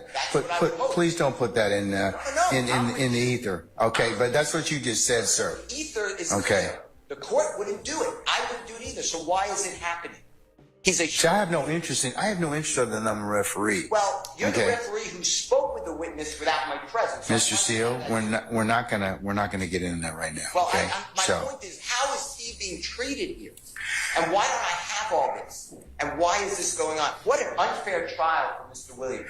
Think about it. If you were accused, Your Honor, and the judge met with this witness, with the prosecutor, and you They can do it to Hunter. Adams, you would say to us, what kind of case is this? Now he's being surrounded with all this law enforcement. My point is, Your Honor, we're going to object that this. I'm not going to be interrupted. Mr.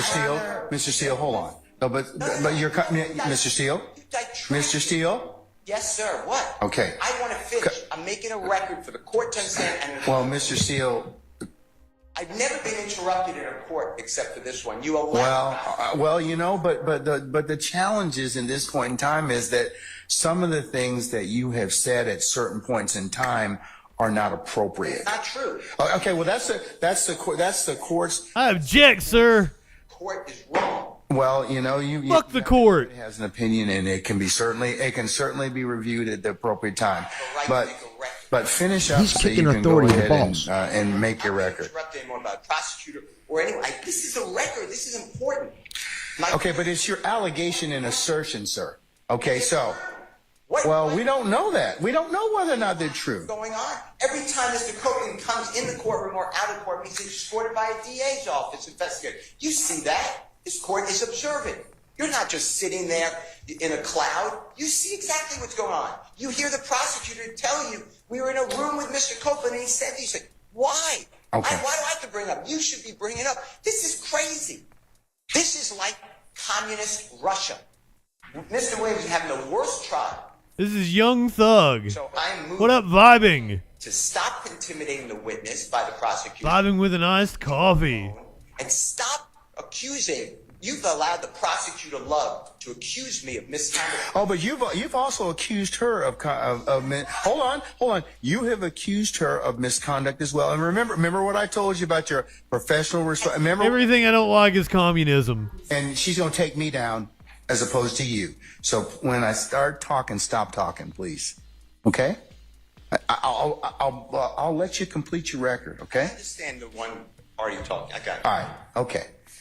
All right. So I told you, several times before. I told you and your colleagues. Remember your professional responsibility. And let's not make this an ad hominem issue. I don't believe that either one of you are trying to do anything that would subvert your ability to practice law. But. Ms. Love has intentionally lied to the court numerous cases. You do nothing. Hold on. Let him finish. See, this is Mr. Steele. This is exactly what I'm saying. You cannot.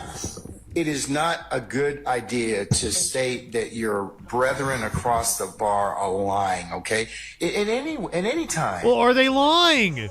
Okay, but don't. So don't. But don't because you don't because you don't have any proof.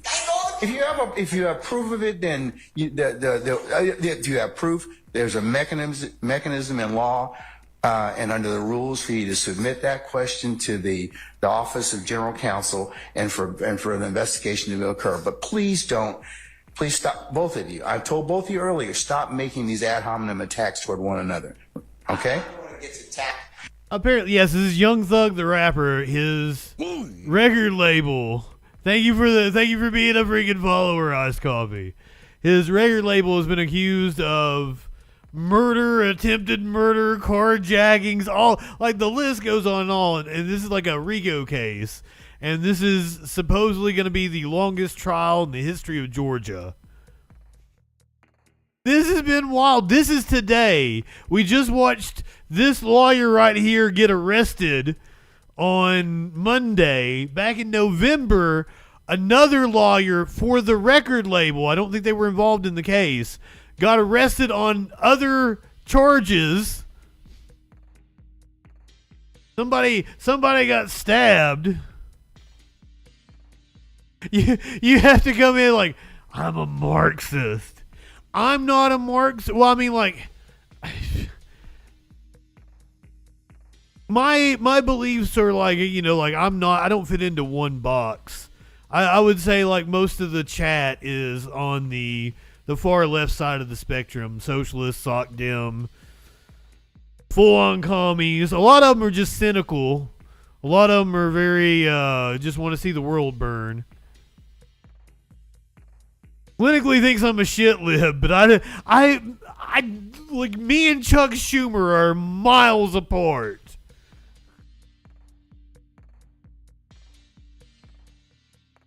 So I don't think I'm a shit lib. Anyway, back to the Young Thug trial. Say nothing. Well, okay, but I've said something. You're going back to stuff that's happened in the past. So while I'm trying, Anarch is totally cool. Things that are current. So I told you all most recently, as of about a week or so ago, to stop all this. Remember I told you the world's watching you? They are. So please don't. Yes, we are. Please don't, from this point on, do not accuse each other of anything. If you want to go ahead and do it, there's a proper way to do it, but don't bring it up in front of me. Okay? I'm just making a point that this has been going on and it's abusive. That is my point. That's your assertion, sir, as a lawyer, okay? And maybe your frustration with everything. Like I told you, this trial's gone a long time. There's a lot of wear and tear, but everybody's got to rise above and be a professional advocate. They just redeem your points. Tell me to smoke some weed. Not worn or torn. I am here to tell the court that from a objective, casual observer, could see what's going on here is inappropriate. Okay. At the end of the day, I understand your concern that you have now shared with the court. Okay. All right. State, do you want to respond?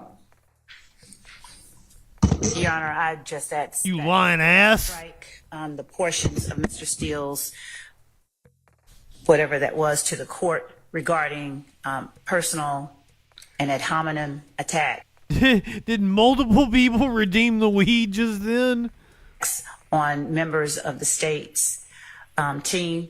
Ms. Hilton will address the merits of the initial argument that Mr. Steele made. But as to personal attacks on members of the state's team, we'd ask that assertions that specific people have lied, that is disrespectful, that is unprofessional, and not one time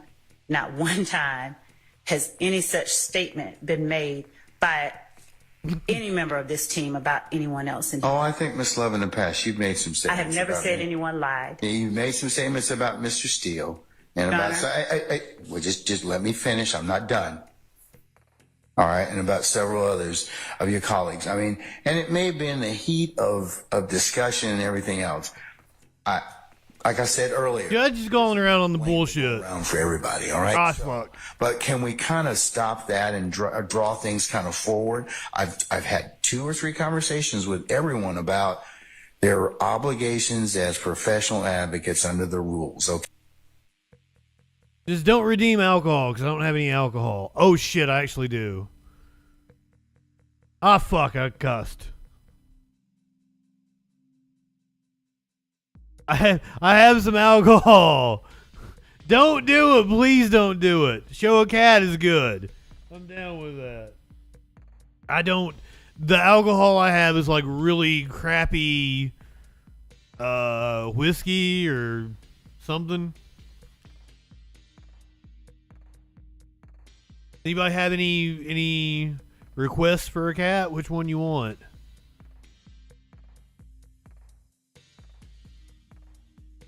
Smokey and Socks are in here. Maynard, I would have to go into the other room. Call the cat.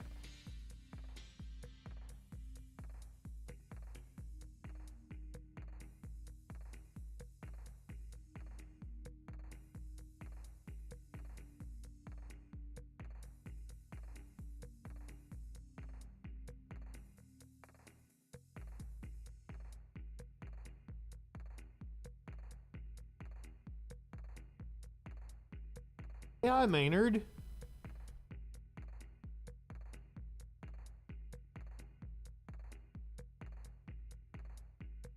It is Maynard James Kitten. You did vibe with Maynard.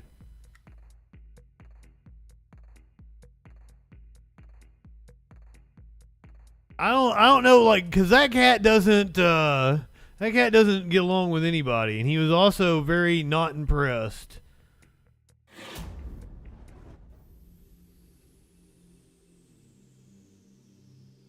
I've had him about 6 years now. It has taken till like in the last year, he lays on me. Like he'll sleep on me and stuff now. Like that didn't like he would used to like in the bed like he would sleep at my feet, but he wouldn't like actually like sleep on me. But like he sleeps on me now. He lets me pet him and stuff. And it's been a long time. It took, gaining his trust, I guess. I never knew his whole backstory until just the other day. So I just knew that I had a friend. He needed to rehome a cat. I mean, he wasn't my friend at the time.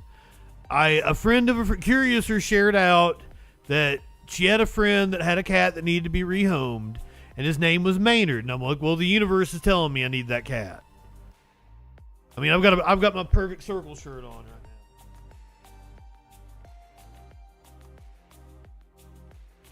So I was like, well, if you can get him to me, because he was like 6 hours away from where I was at the time, then I'll take him. I didn't really need a third cat. Did I cuss? I don't remember cussing. Fuck you. I didn't need a third cat, but I could not take him. Yeah, send the kiddies money. I should use the kiddies a lot more. If you're watching on YouTube, I don't do this often, but please, give me $5. Help me get to my payout on YouTube. I'm like right there. I need like $10, $13, something like that. A couple of you give me $5. I'll get my YouTube payout. Probably still won't, because they'll take like a cut of the yeah, give me a super cat. I need to go work it. Like, there's not as many options on YouTube. So anyway, Maynard just came back. He's under my feet right now. I'm petting him. Maynard's former owner lives here, and I've met him. He's come over and seen Maynard a couple times, and he told me how Maynard came to, be in his possession. He was working as I get like a janitor, custodian kind of maintenance position at a vet or a shelter, one or the other. I can't remember what it was. And they brought him in. He had been just like found wild in like a motor or something. And they brought him in and he had some sort of injury. I don't even know what kind of injury it is. Totally fine now.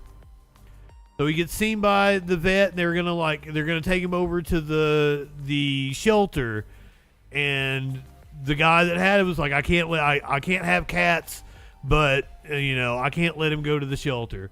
Oh, Snicks, thank you. I didn't even know it would show up like that. That's cool. So he had the cat for like a year, and the people he lived with were not nice to him. So I was like not abusive, but like we kind of shoo him away and kick at him and stuff and make him go somewhere else. And he needed to rehome him because he wasn't in a loving home. So that's how I got Maynard James Kitten. All of my cats cross state lines. Smokey and Socks also came from 6 hours away. Oh, we're gonna have to take a commercial break on Twitch. I'm gonna fuck you. All right, I gotta reset the timer. We're gonna do the commercial break on Twitch. We're gonna come back. I still got a few more things to talk about. So we'll hit the commercial break there. If you're subbed or watching on YouTube, you're also going to get a break because I need to run to the bathroom real fast. We live in turbulent times. The media is full of deception, conspiracy theories, and fake news. Now, more than ever, it is important to ensure you're getting information from a source that's freaking reliable. I'm Justin Mullins, and this is the Freakin' News. Get a breaking or interesting story with a humorous twist in about a minute weekdays, 8 a.m. Eastern on YouTube, BitChute, Odyssey, and more.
Hi, I'm JustinFREAKIN. I'm a leftist broadcaster and comedian, not liberal, leftist. And despite what you may have heard from right-wing propaganda, George Soros isn't handing out Soros bucks and funding people like me. There are no Koch brothers, Mercers, or any number of right-wing think tanks funding content on the left side of the spectrum the way they fund people like Ben Shapiro, Dave Rubin, and Dennis Prager. And YouTube doesn't monetize videos that are controversial or deal with politics unless you're someone like Steven Crowder. So this is an ultimatum. Become a patron. Support my Patreon, or I'm going to become a right-winger and get some of that easy money. You know for a fact that I could be bigger than Charlie Kirk or Jesse Lee Peterson. Amazing! All I have to do is talk about how I used to be an SJW snowflake, but the left went too far with their cultural Marxism, and Republicans are stupid enough to buy it, even though this video exists. And you know I'm right, so give me your money or I'm selling you out.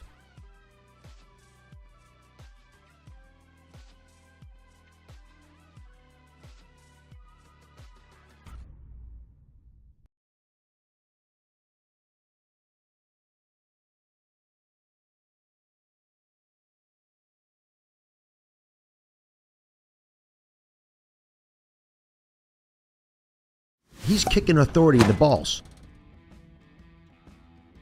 I didn't reset my graphics.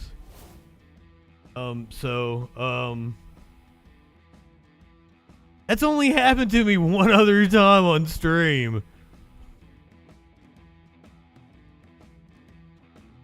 Thank you, Aunt. I knew you had to be because my ad break was 3 minutes. Justin wasn't expecting that. Let's get a little high after that.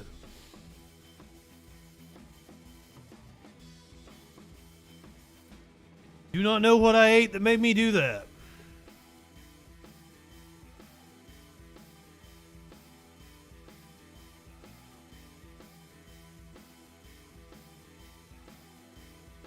I had a really weird day.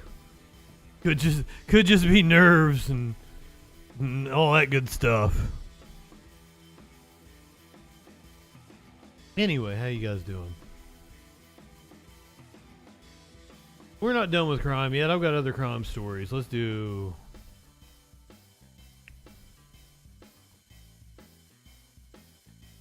Find out about this Rebecca Grossman. She apparently ran 2 dudes over with her car back in 2020. And she says she ain't no murderer. But I don't know. If you ran 2 dudes over with your car back in 2020, I think you might be a murderer.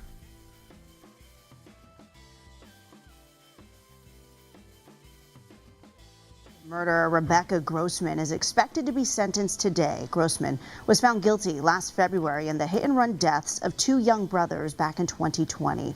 KTLA's Eric Spillman live for us in Van Nuys. Eric, good morning. Morning, Megan. I was just upstairs in the courtroom, and the sentencing hearing is about to get underway up there. Rebecca Grossman has written a letter from jail to the judge asking for mercy. She says, "I am not a murderer." Meantime, prosecutors are demanding that she get the maximum sentence, which is 34 years to life in prison. You'll recall that Rebecca Grossman was convicted last month, actually back in February, for the deaths in California. Jacob Iskander, ages 11 and 8. Prosecutors say she was driving her Mercedes SUV 73 miles an hour in a 45-mile-an-hour zone when she struck and killed the boys who were in a marked crosswalk in Westlake Village. They were boys, as in kids, and she was driving a Mercedes at a high rate of speed. So, yeah. I think she's a murderer.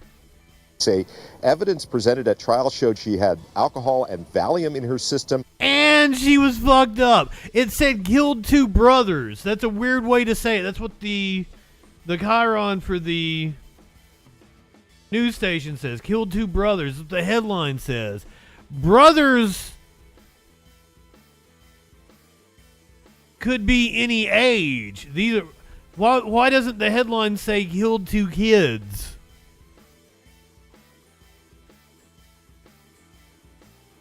Say she was driving her Mercedes SUV 73 miles an hour in a 45-mile-an-hour zone when she struck and killed the boys who were in a marked crosswalk in Westlake Village. They say evidence presented at trial showed she had alcohol and Valium in her system, and that after the crash, she did not return to the scene or offer any help to the victims. Fuck her. Shit. Blame Grossman's ex-boyfriend, former LA Dodgers pitcher Scott Erickson, claiming that he hit the children first. Well, the jury didn't buy that. They found her guilty of second-degree murder and vehicular manslaughter with gross negligence. Prosecutors wrote in their sentencing memorandum to the judge that Grossman should get the... Repeat that. He said that he hit the children first? What? At trial, her defense lawyers tried to blame Grossman's ex-boyfriend, former LA Dodgers pitcher. Oh, okay. Her defense threw him under the bus. Okay. Pitcher Scott Erickson, claiming that he hit the children first. Well, the jury didn't buy that. They found her guilty of second-degree murder and vehicular manslaughter with gross negligence. Prosecutors wrote in their sentencing memorandum to the judge that Grossman should get the maximum penalty. They say, quote, the defendant has never shown an ounce of remorse for her choices. On September 29th, 2020, she's never taken a modicum of responsibility. Instead, she's only blamed others. She's blamed the victims, arguing that they were out of the crosswalk, jetted out in front of her car, and that their mother was careless in walking with her children across the street when it was starting to get dark outside. Maybe she was following him? Privilege, and clearly felt that her wealth and notoriety would buy her freedom. This was not a tragic accident, as the defense continually states. This was murder. Grossman is married to Dr. Peter Grossman and is the co-founder of the Grossman Burn Foundation, the charitable arm of her husband's surgery practice. Since she was convicted in February, she's been in jail and has tried and failed to get a new trial. Her lawyers are asking the judge to put her on probation instead of sentencing her to prison for the rest of her life. They say she's a selfless humanitarian whose purpose in life is to help those in need. Grossman herself, in that letter to the judge, writes this, quote, I am not a murderer, and I ask you to recognize that true fact. My pain, my recognition... Yeah, she had been drinking and was on Valium. The pain the Iskanders suffer and the pain I watch my family endure are punishments that I already suffer and will for the rest of my life. Please consider this suffering when you consider what more punishment to impose on me in this case. As God is my witness, I did not see anyone or anything in the road. I swear to you, I would have driven my car into a tree to avoid hitting 2 little boys. You didn't see anything because you were intoxicated and you were driving at a high rate of speed. Quote, we spoke to the executive director of Mothers Against Drunk Driving. She is here in court to watch the sentencing hearing this morning. This was a 100% preventable crime. This was an individual who made a decision to get impaired and got behind the wheel of a vehicle. So we're hoping that justice is on the side of the victims, because victims' rights really matter. And we need to do as much as we can to make sure that we get the message out that if you're impaired and you get behind the wheel of a vehicle, that there are consequences. In the courtroom this morning, the family of Rebecca Grossman is present, her husband, her son, her daughter. Also, the Iskander family is also in the courtroom. We expect to hear from the parents of those 2 young boys. They will get a chance to make what's called a victim impact statement to the judge before sentencing later today. We'll send it back to you.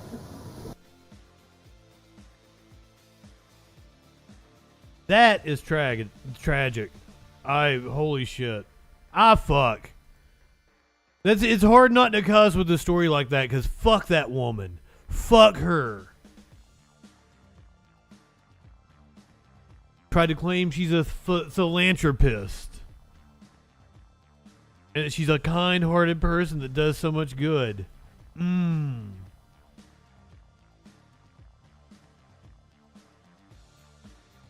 Probably should have hit the content warning for that, shouldn't I have? That's pretty horrific.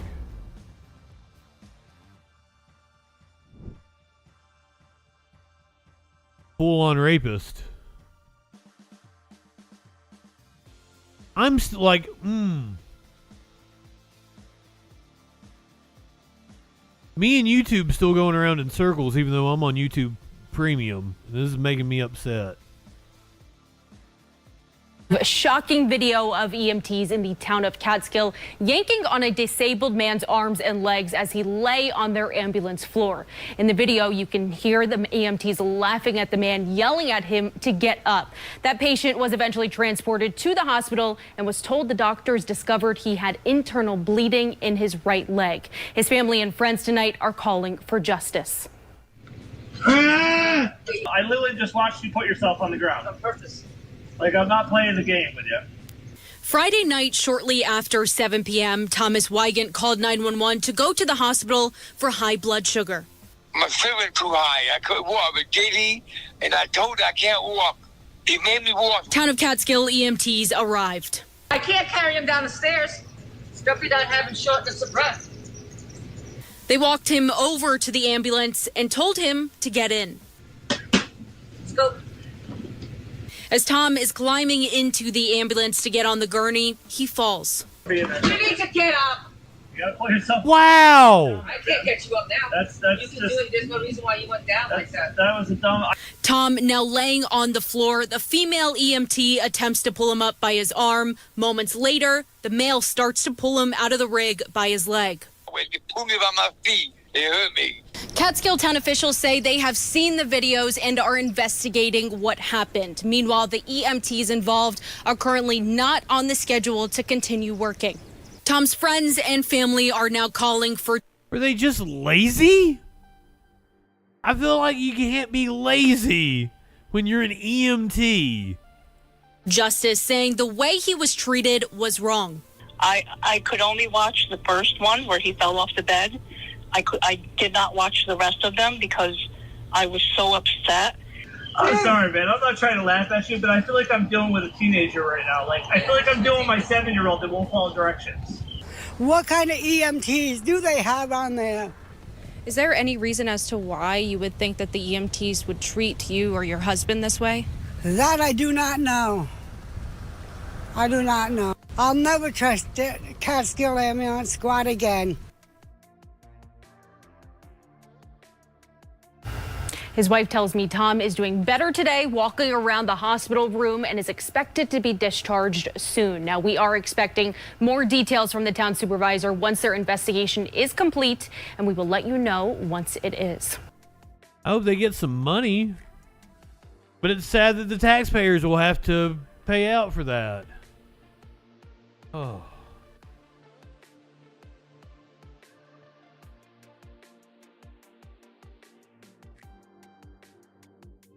A bull jumped a fence at a rodeo event in Oregon, and shit got wild. Ah, god damn it.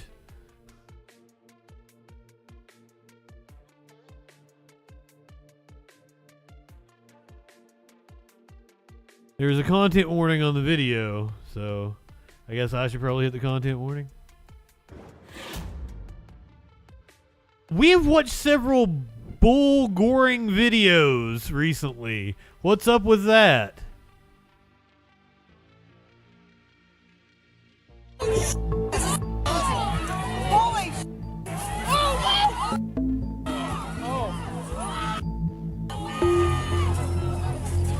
Where'd he go? Where'd he go? Out there, out there. He's out there. Holy. Is she all right? Yeah. Yeah. His name was Party Bus.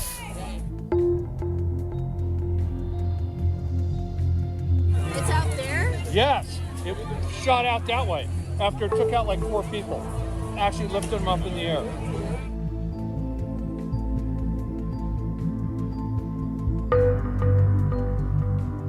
This is the only video I've been able to find thus far, but I feel like I saw him jump the rail. I feel like I saw another angle of it on Twitter.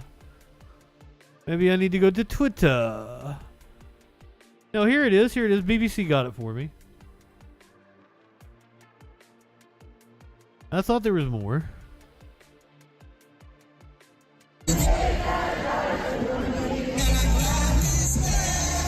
Oh god. Yeah, oh my god. See, that's the best part. How you not gonna show that?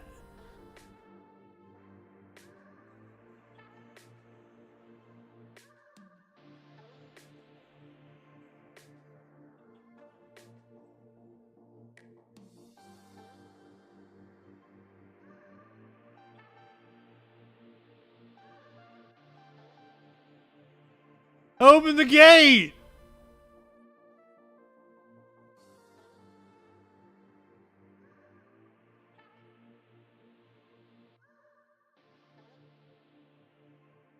Ah, dang it.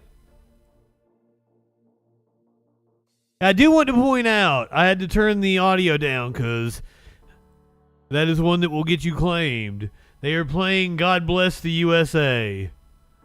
So maybe it was the song that drove him mad.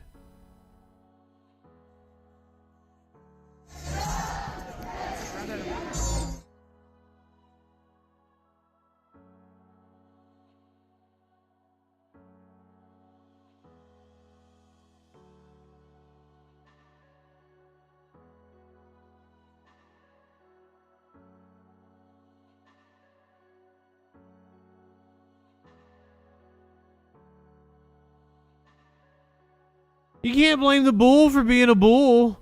Now he has, he's apparently been retired. Let me get you the story here.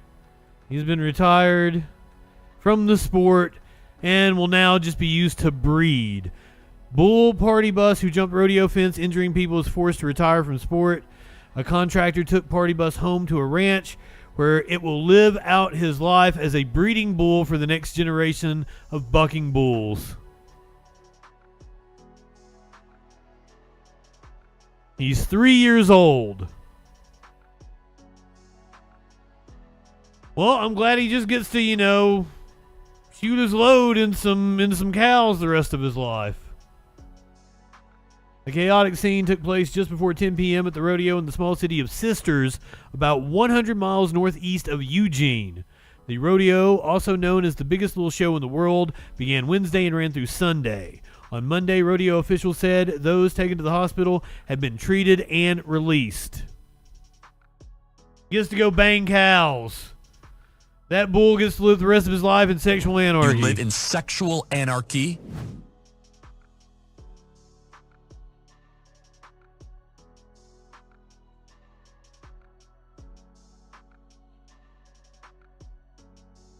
How many more bull goring videos are we going to see this year?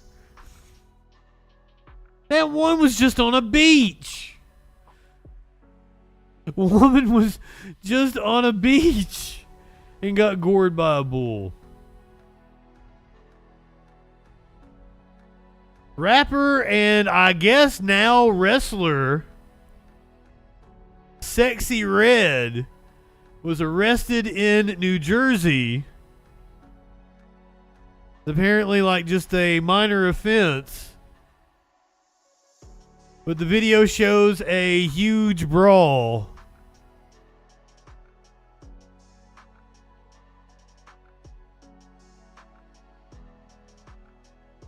Holy shit.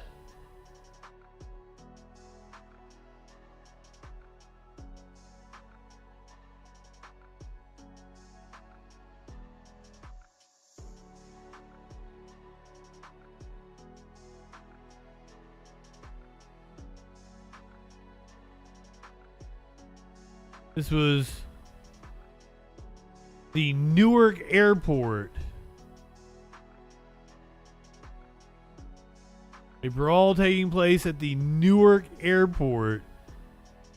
Dang, I like her wrestling attire. That's cool. One of hip-hop's most prominent artists at the moment, and her rising fame has led to a growing divide between her core fans and casual followers. The popularity surge seemingly contributed to an incident at Newark Airport over the weekend where she was reportedly arrested following an altercation with fans and security. The exact details of what happened remain unclear, but there are theories circulating online. One such theory suggests that Chief Keef's rumored girlfriend, I guess she's dating Chief Keef, confronted a fan for taking a non-consensual photo of her and her bodyguard.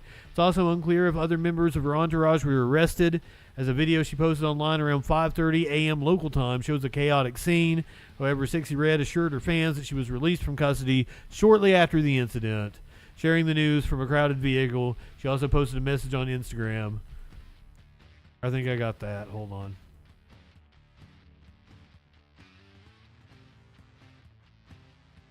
That was the brawl. Here's her response.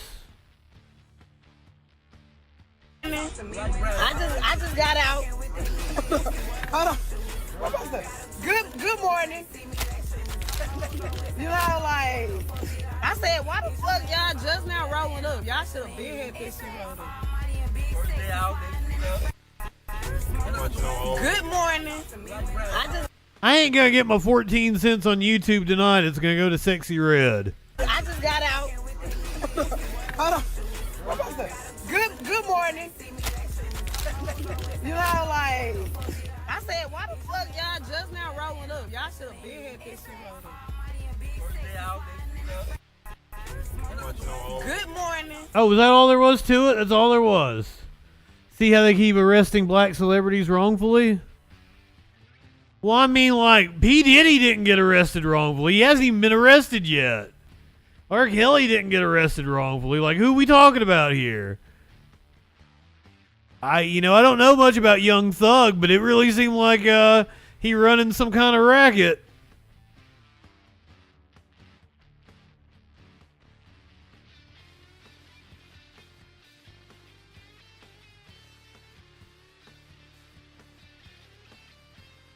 A Tesla slammed into a police car. This is the video I've been waiting for all night. It was apparently on autopilot. Developing in Fullerton, a motorcyclist is dead after being hit by a suspected DUI driver. And as police were investigating that crash, a cruiser was struck by a Tesla on autopilot mode. KTLA 5's Orange County Bureau Chief Chip Yost live with details on both crash investigations. Hi, Chip. Yeah, hey there, Lou. What we have here is two different accidents at the same location, or basically the same location, involving two different things that police say you should not be doing while driving. Let's start with the first one. Here is some video from last night. This is near Orangethorpe and Gilbert in Fullerton. Last night, a motorcyclist was stopped at a red light on Orangethorpe. The motorcyclist was going east when another car driven by a suspected drunk driver slammed into the back of the motorcyclist, apparently not seeing the motorcyclist or the red light that the motorcyclist was stopped at. We're told the motorcyclist got dragged a bit and was pronounced dead at the scene, unfortunately. That driver of the car that hit that motorcyclist was taken into custody. But while they were investigating that case, another accident happened on the outskirts of the crime scene. Take a look at this second video. An officer was keeping traffic from coming into the crime scene there on Orangethorpe. This is just about a block or so away from where the accident happened. While he was sitting there blocking traffic, a Tesla crashed into his patrol car. Police say the officer had to run out of the way to avoid being hit. Luckily, he was not injured, and the driver of the Tesla was not injured, but police say after questioning the driver of the Tesla, admitted that he had the Tesla on autopilot and was on his cell phone, or using his cell phone. Oh my God. The accident, that's another thing they say you obviously shouldn't do. Even if you're on autopilot, you're supposed to be in control or watching the car and be able to take over at any moment. So two different accidents. As far as the first one, the man driving that car that hit the motorcyclist was taken into custody. We don't know the identity of the motorcyclist who was killed in this. On the second one, no citations have been issued yet. They say that one with the Tesla still under investigation. For now, reporting live here in Fullerton, I'm Chip Yost, KTLA 5 News. Wow.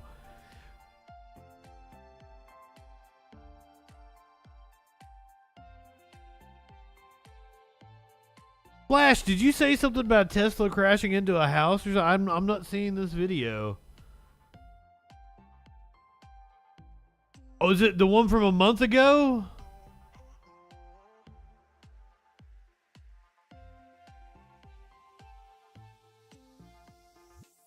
Killed 3 people?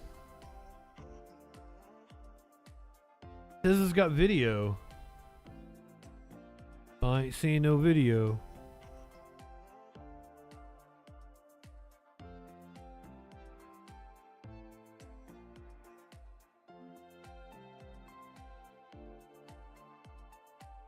Here we go. We got surveillance video of it. Dang, mangled that one too.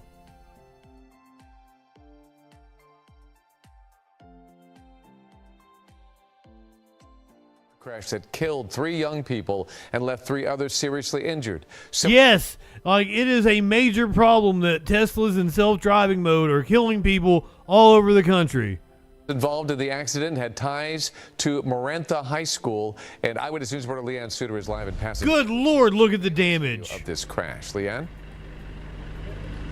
David, it is a heartbreaking case, as you said. 3 lives lost, 3 others seriously injured, and now we are getting another look at that crash thanks to that surveillance video here at the scene. You can see the extensive damage to the building and the growing memorial to all 6 of the victims. It's a shocking scene. The Tesla going more than 100 miles per hour after running a red light, police say. The vehicle hitting a curb, launching it airborne. Wow! Then crashing through a building. 3 lives lost, 3 others seriously injured. It's really hard to make sense of this, and it's just, he's gone. There's no other way to put that. But he's going to be missed by a lot of people. Stephen Michael Pfeiffer, a 20-year-old student at Pasadena City College, was killed, along with the driver, 22-year-old Moab Samuel, and Esram Fesame, both seen here on a GoFundMe account for all of the victims. Samuel's 17-year-old sister was critically injured, along with another woman and man. 2 of the victims, a student at Maranatha High School. Our 2 current students are in the process of being healed, we hope.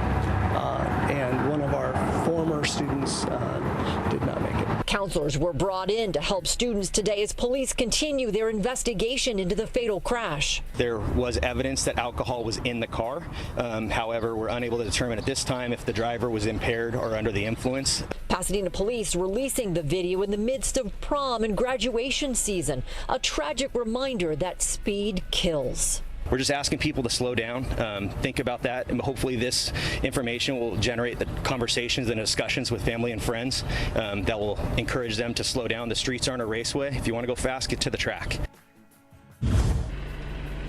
The 3 victims still hospitalized are recovering. Authorities say at least 2 of them are expected to be released from the hospital later this week. The third just underwent more surgery today, friends say. They say she still has a very long road to her recovery.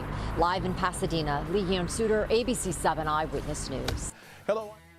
Hey, Mark Brown. We don't know if the accelerator got stuck. Teslas are prone to all kinds of issues. Very well could have been self-driving mode. And just took off like that.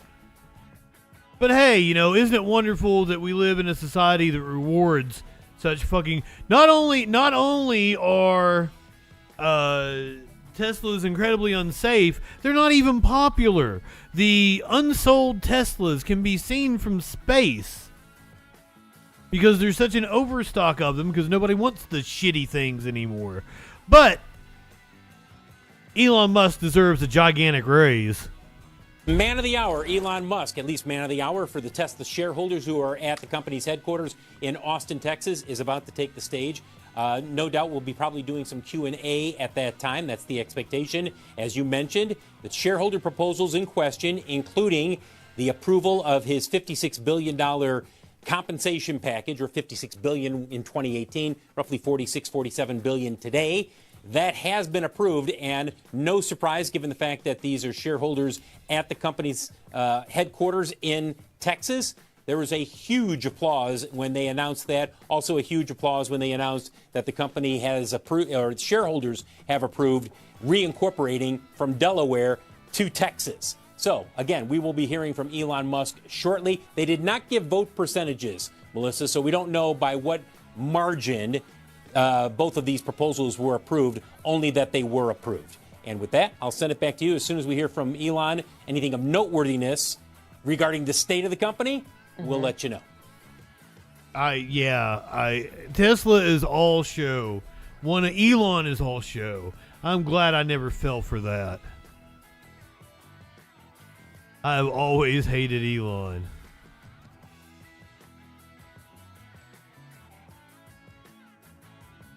I've seen fire and I've seen rain. Let's do the weather report.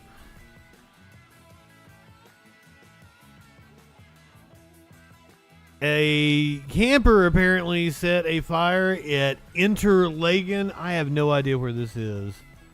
Does anyone know where Interlaken is?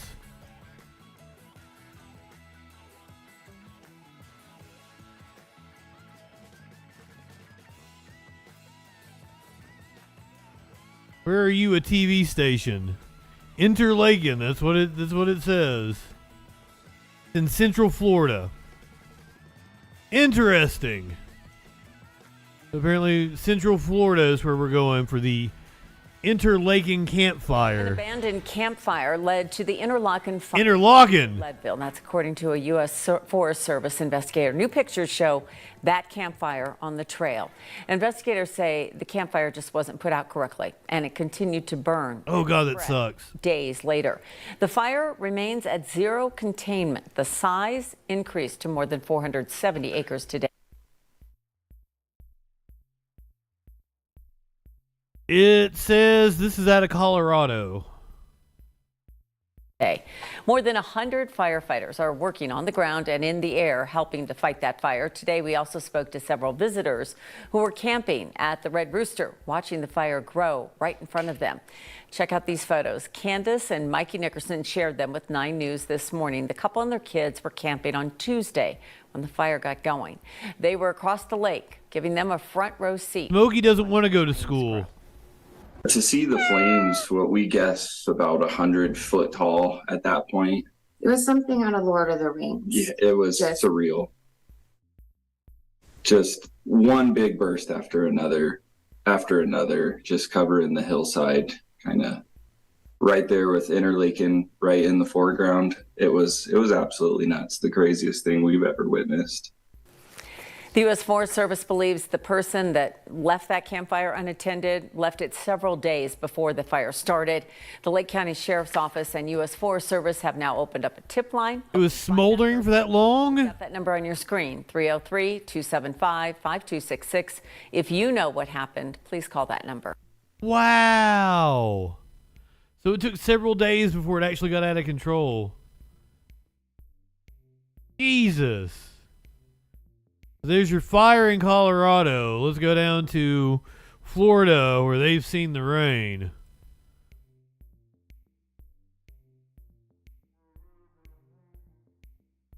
It's the same news station. Maybe I don't know. I don't know anyway. It says it's out of Colorado. Extreme heat in the west. People in Florida are dealing with historic rainfall and flooding. 5 South Florida counties are now under a state of emergency. Some areas around Miami saw more than 20 inches of rain just yesterday. Streets are still flooded today. More rain is coming, and Miami firefighters are helping pull people out of homes and get them to dry land. And again, there is more rain in the forecast.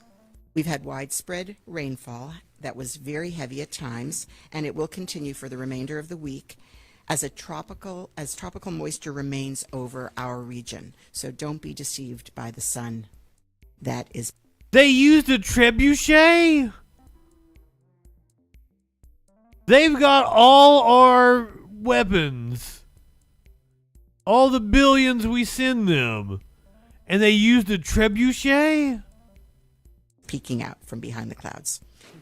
So through Saturday morning, Miami could get 5 to 10 more inches of rain, and then this system could then turn into the first tropical depression of the season as it moves offshore. Meteorologist Kathy Sabin joining us now. I mean, when I think Florida, I think hurricane, I think wet. Yep. This is next level. This seems early too. This is not like a hurricane situation. This is a really unusual situation that's happened.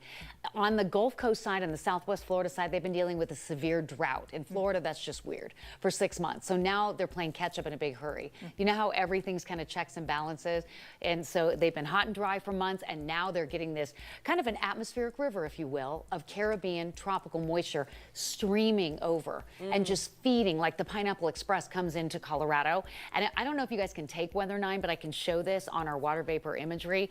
This plume of talking about vapor and crossing into Florida. Pineapple Express. Dropping 3 to 5 inches of rain a day. Eventually, it may in fact form into some type of a tropical system that could move into the Atlantic as the first tropical system of the season, you guys. And then we would be talking about the hurricane stuff. Yes, it is the beginning of hurricane season, but this isn't exactly related to it. But the rainfall has been just unprecedented in that area, and they're going to see 3 to 5 more inches tomorrow, a few more inches on Saturday before the whole pattern finally gives way to drier conditions. Really unusual.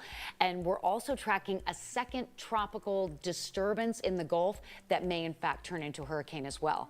So 2 other systems on top of this atmospheric river of moisture coming in. Really interesting weather playing out over Florida, and dangerous. Thousands of flights, state of emergency. It's, you know, catastrophic flooding. Vacation season, right? Everyone's going. So it is, and definitely impacting travel. For Puzzle Bitch is in Florida right now, and he was worried about shark attacks. us, we saw another day with hot highs in the mid-90s, but we have a front coming in that's already triggered a couple of severe thunderstorms today. Widespread severe thunderstorms expected tomorrow. We'll have the timing of that and your holiday weekend forecast coming up. I will tell you, Torchy, as someone who worked in TV, most of the women had weaves or at least extensions. They had some sort of hair thing. I didn't even know it. Like, because I had such a crush on our anchor at the TV station I worked for. And I had no idea that her hair wasn't her real hair, which, I mean, I don't care. But I came in one day and saw her real hair and went, And it's probably not good of me to do that, right? But I mean, if you're a TV anchor, I mean, that kind of makes sense that you can just like put your hair on and it's ready to go. I'd say that, I mean, you still have to style it and stuff. Brush it out, but I'm sure it's a lot easier than like doing your real hair. A trebuchet.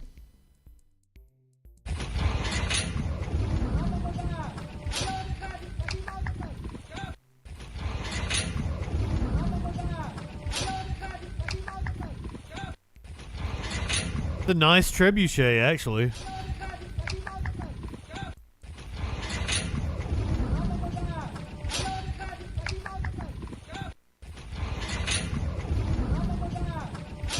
It's a medieval weapon.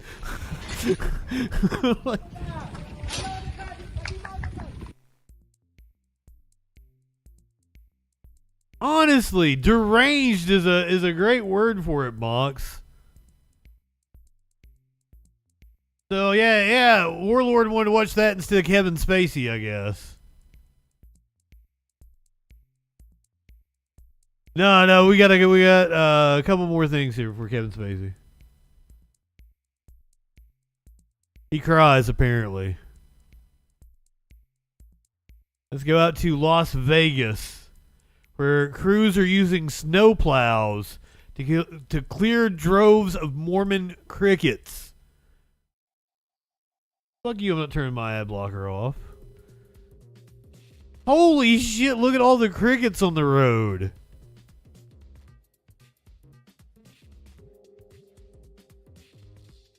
Snowplows are used on roads to clear winter storms or snows, but they also come in handy in the summer to deal with another nuisance on northeast Nevada roads, hordes of Mormon crickets. Seasonal cricket swarms. We hope you appreciate our content. Subscribe today to continue reading the story. Hold on. I want video.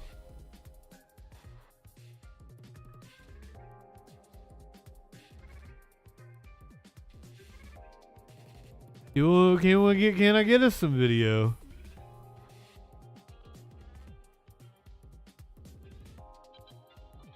Feels like you're stepping on like a frog or something. Like it just, you can feel their like shell break. The buzzing coming from outside Kyra Adams' Spring Creek, Nevada home isn't electricity.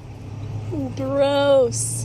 It's millions of bugs, crickets, Mormon crickets, that got their name from pioneer days when the bugs nearly destroyed the settlers' crops here in Utah. They'll jump on you and they have like little tiny, I don't even know. They feel like claws, but it's like they're little grippers. And when those get on your skin, it's pretty disgusting. Adam says the bugs aren't just creepy, they stink. It smells like rotting, like a rotting smell. They move in and they decimate people's crops. Robert Hogard is the director of plant industry with the Utah Department of Agriculture and Food. They'll just eat the alfalfa down to nothing, or they'll eat the wheat down to nothing. There you go, Mormon crickets. We got fires, we got historic floods and rains. We got Mormon crickets taking over everything. If I was a religious man, if I believed in some sort of mythology, I might think it was the end times.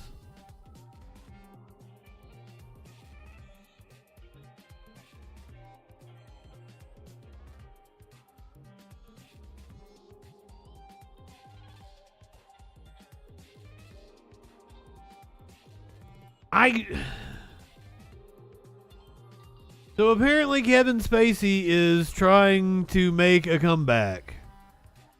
And his cancellation really harmed him.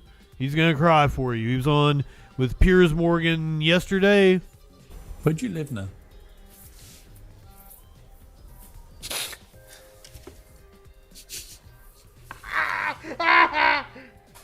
Well, it's funny you asked that question, because this week where I have been living in Baltimore. I also don't trust anything he does because he's a fucking brilliant actor. You can't take that away from him. So, was that an act? Probably.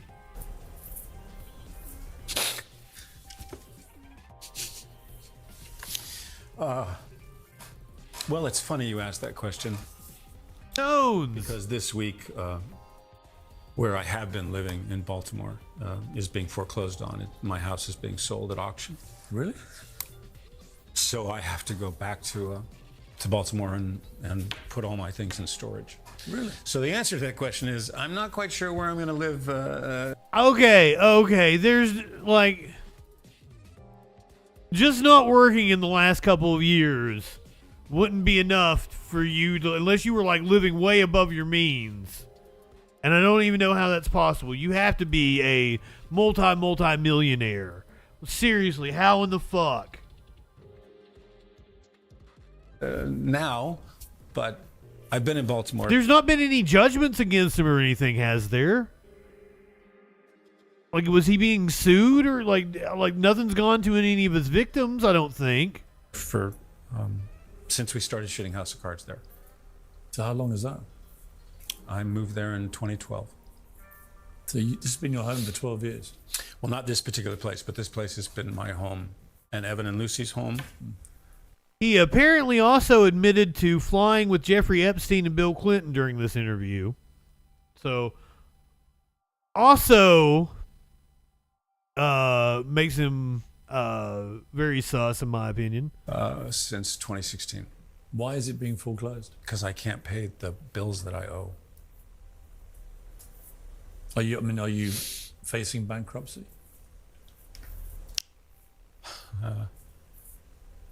Been a couple of times when I thought I was going to file, but we've managed to sort of dodge it, at least as of today. How much money do you have? None. So it is apparently legal fees that has taken him out. According to Celebrity Net Worth, Spacey had a net worth of $70 million in 2022.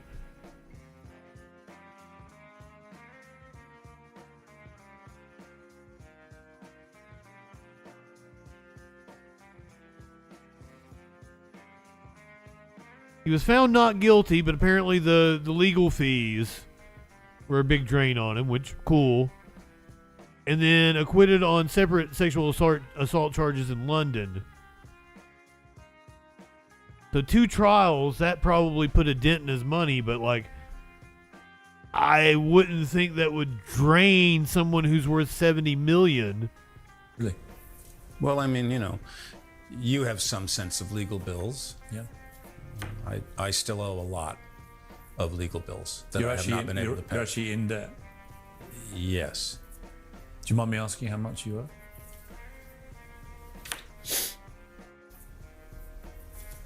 It's considerable. Millions? Many millions, yes. The house itself is many millions. What are you going to do? Get back on the horse. I need to act again. Back on the horse. Wow. Also, that was literally Piers Morgan. This was posted by Piers Morgan. I do believe. Video at Piers Morgan Uncensored. Oh, maybe Colin Rugg posted it. Maybe he added the weird subtitles. Have you tried not spending money on lattes and avocado toast, Kevin Spacey? You hate that for him. You hate to see shitty people like that get their comeuppance, right?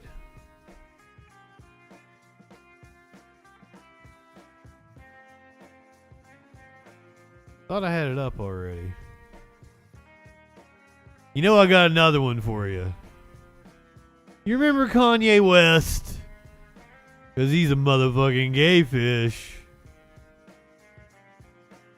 He was apparently spotted on a economy flight with his wife, Bianca Censori after losing his billionaire status.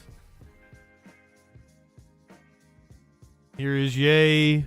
Kanye West Flying economy. Sorry shocked passengers on a recent flight by flying commercial. TikTok user Brandon Dodgett posted a clip last week of the couple crammed into 2 seats in the first row of a small plane. Although the seats were at the very front, the couple did not appear to be in business class. The video looks to have been taken on the same day that Kanye and Bianca were spotted arriving at Narita International Airport in Japan, since they were wearing the same outfits. Their cost-effective travel choice comes just days after it was revealed that Kanye's $2.2 million ranch in Los Angeles has been left in shambles for more than a year. Kanye did lose his billionaire status in 2022, so when it comes to flying private, maybe he's just waiting until he gets his money right. You hate to see it. Didn't some right wingers say, "You go woke, you go broke"? I feel like that's not true. We're coming up. Our next major holiday is the 4th of July. A lot of people love the 4th of July because of the hot dog eating contest. It is election day for Warlord over in Britain. I guess we're going to have to do live election coverage 4th of July show. But unfortunately this year, a crowd pleaser will not be participating in his annual tradition. Joey Chestnut will not be competing in the annual hot dog eating contest. The Pittsburgh-based restaurant Piemonte Brothers has extended an offer to competitive eating star Joey Chestnut following his ban from the annual Nathan's hot dog eating contest. Chestnut's ban from the annual event held on the 4th of July came after he reportedly entered into a professional relationship with Impossible Foods, a plant-based competitor to Nathan's. Chestnut has won the event 16 times and has set the world record for hot dogs consumed in 10 minutes with his 2021 performance of 76. I assume that winning hot dog eating contests isn't very lucrative. I would assume a sponsorship from Impossible Foods is pretty lucrative. In light of Chestnut's ban, Piemonte Brothers issued a challenge to him on Wednesday to fill the void of the annual contest by attempting to eat a record amount of the restaurant's almost famous sandwich. The current record sits at 5, according to the Piemonte Brothers. Feels good that the Piemonte Brothers CEO Adam Golomb, who feels that Chestnut has got that beat. If he accepts, the restaurant also offered Chestnut a place on its mural located at its original location in Pittsburgh. Chestnut has not issued a public reply as of Wednesday afternoon. 76 goddamn hot dogs. I don't know how anyone could do that. I don't really like hot dogs though, but I don't think I could eat much. I couldn't eat 76 of anything. Maybe some rice.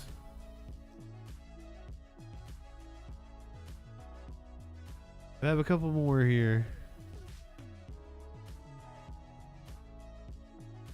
Let's see if I got a couple more stories for you. I'll keep you company until the top of the hour.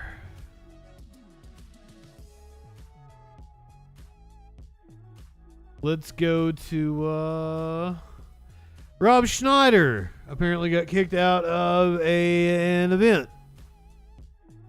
Yeah, they don't even get to enjoy the hot dogs. I eat really slow because I like to enjoy my food. Yeah, because they want to just slide it down as quick as they can. It's ugh. Rob Schneider removed from charity event for offensive jokes about trans people that allegedly made audience members cry.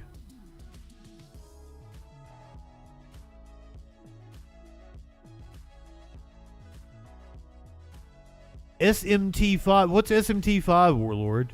Is that why you're still up? Is that why you're still awake, my friend? Shin Megami Tensei?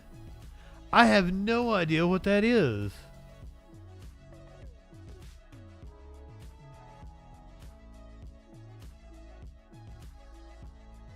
Parent franchise to Persona. Okay, I know Persona. I played the first little bit. Comedian Rob Schneider was reportedly removed from the stage of a fundraising event for a charity after he made jokes about vaccines and transgender people, which offended audience members. Schneider was allegedly asked to end his set early during an event for the Hospitals of Regina Foundation in Saskatchewan, Canada, at a Four Seasons hotel. The comic's jokes and commentary apparently offended several audience members, with one person in attendance claiming that Schneider's words even made some audience members cry. Do we have video of anything? I don't think we do. So they're citing the CBC. Oh, is this video? I really felt strongly after seeing many people. Some were in tears, some were, incredibly upset. People were leaving the room, that I just said to myself, I can't sit by and do nothing. We were all here at Connexus for an amazing event to support the Hospitals of Regina Foundation. The main act of the night was Rob Schneider from TV, movies, whatever.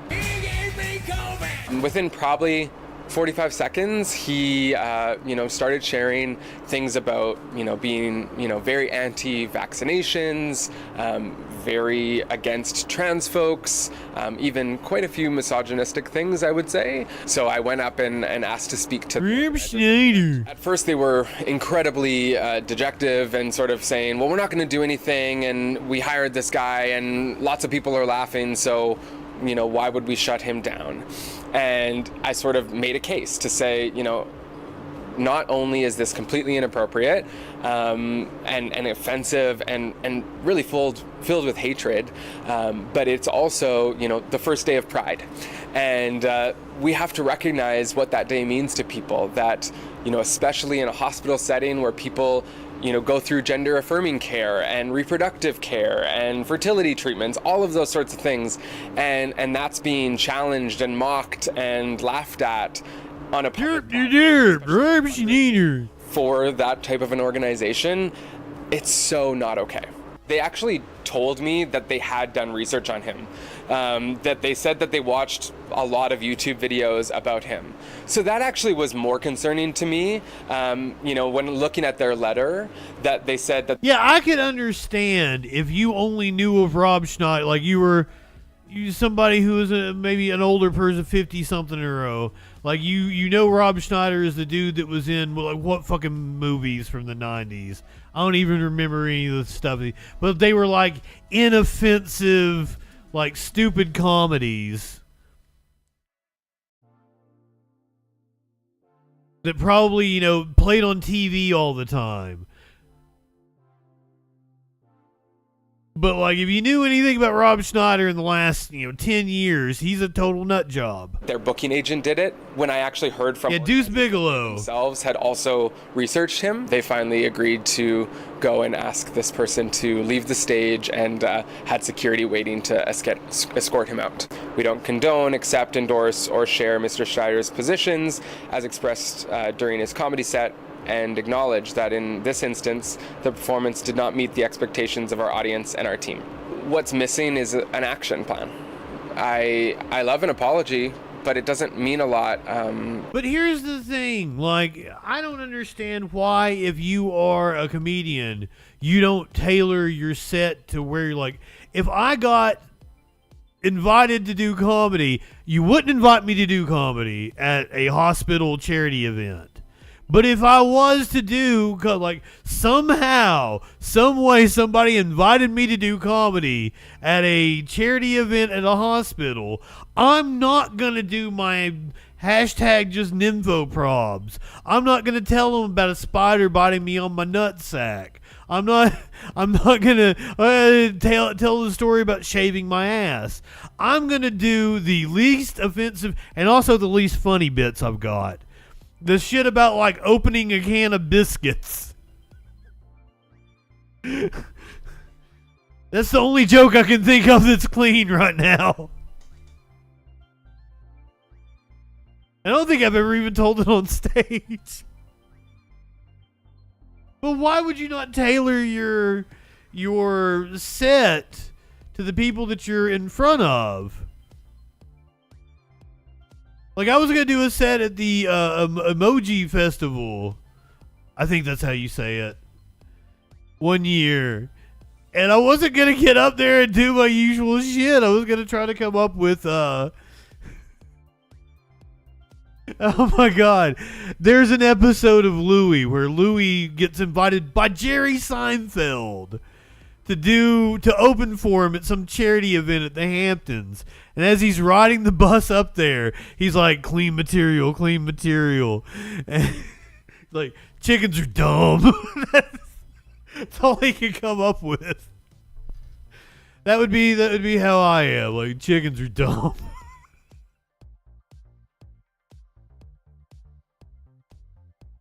Sorry. Rube Schneider. I think I might have enough. I could probably have enough clean material to do a 5-minute set. I don't know if I could do a 10-minute set.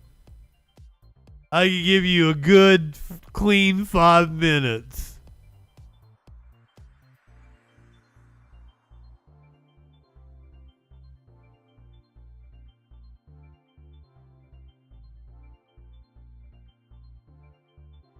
I don't know how I feel about this next story. One man is single-handedly trying to save a dying franchise. Flava Flav officially partners with Red Lobster after attempting to save the bankrupt chain on social media. Flava Flav previously went viral for ordering the entire Red Lobster menu at one location. Now he's helping the chain promote Crab Fest. Yeah, boy! When the internet said Red Lobster's going away, the boy Flava Flav said, not today. Crab Fest is here, boy, and they got 2 flavors, just like me. Flavor Flav. We got roasted garlic and new Cajun butter. Getting the most bona fide comeback yet. The comeback you'll be coming back for. It's Crab Fest at Red Lobster, boy. When you gotta have seafood, you gotta have Red Lobster. Flava Flav has crabs for sure. I would not doubt it. After the chain filed for bankruptcy in May, Flava Flav revealed on X that he had visited a Red Lobster location. In an effort to keep the biscuits around, made a huge purchase, ordered the whole menu. His enthusiasm for the brand shines even more in the Crab Fest ad. He announced the main flavors. Oh, I don't need to rehash that.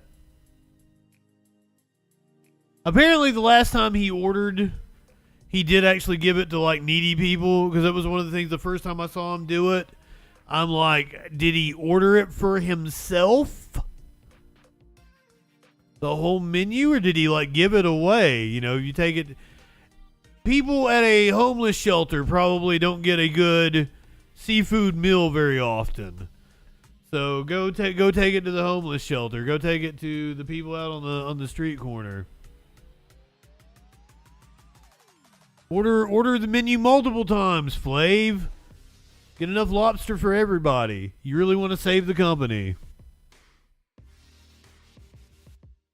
Once again, Red Lobster going out of business because it was bought by hedge funds and ran into the ground.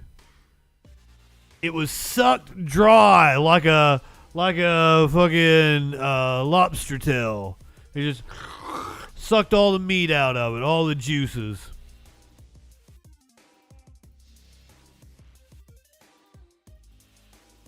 That's what they did to it.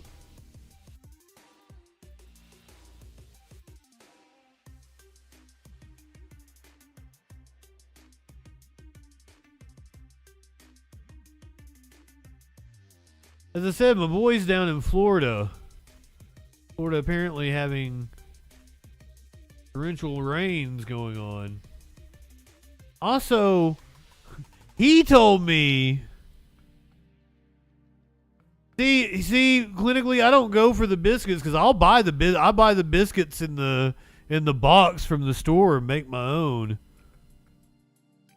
and they are always superb. It's all about the cheese you use.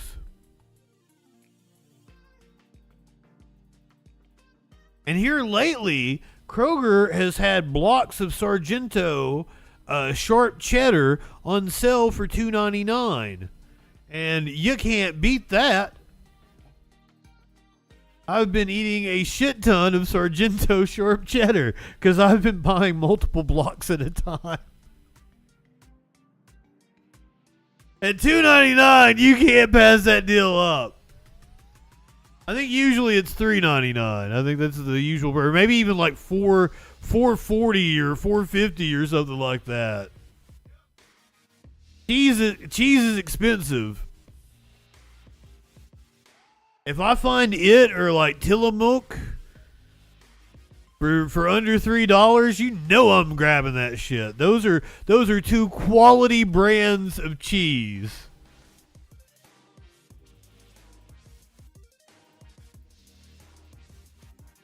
Now, if you really want to go all out, and I used to do it all the time, I've kind of cut back, and Tillamook. Is that better? Did I say it right? Ozempic. It's spelled like mook, isn't it?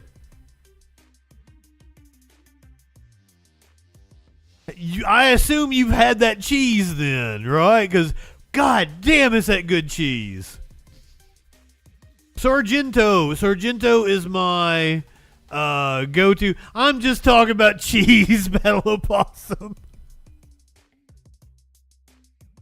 Wait, do they make ice cream too? I bet it's awesome. They've made fun of me in the Discord. Oh, it's a tribe. That makes sense. Yeah, Flava Flav showed us his crabs. I love cheese. I was just getting everybody up to the 11 o'clock hour, and I still think I'm an hour short of sending everybody over to Echoplex.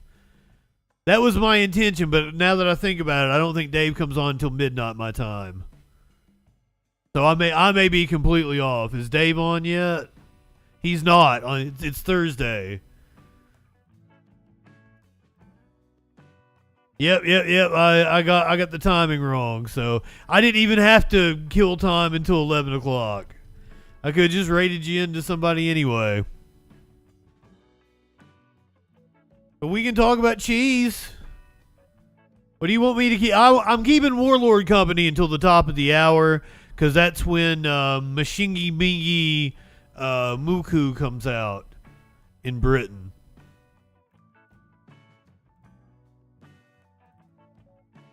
It's the parent franchise of the Persona games.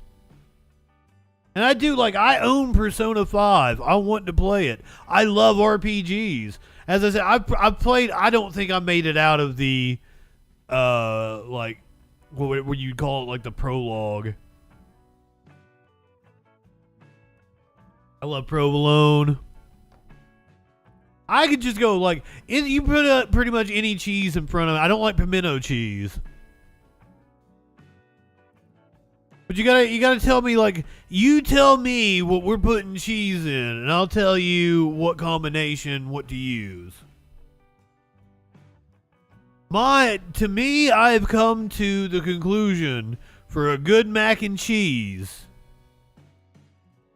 I love a cheese with some hot peppers in it. Flash. Last time, Curiouser took me to we have a company called Food City here. Very nice. I'm near the headquarters, and it's a huge place. It's a palace of groceries. And she took me over there. They got a really nice cheese section, and I bought $60 some worth of cheese. And there was like a 2-for-1 on these, like, one was like a hot pepper Gouda, and then another one was like a smoked Gouda, and like, holy fuck, both were excellent. Oh, sorry. Blue cheese. Blue cheese is my absolute favorite. I think I've put on some pounds from just eating blue cheese crumbles as a snack. Paradigm shift. What's going on, my friend? I was just getting ready to raid out to somebody else. Are you live? We'll come over and we'll raid you. Are you just hanging out with peeps?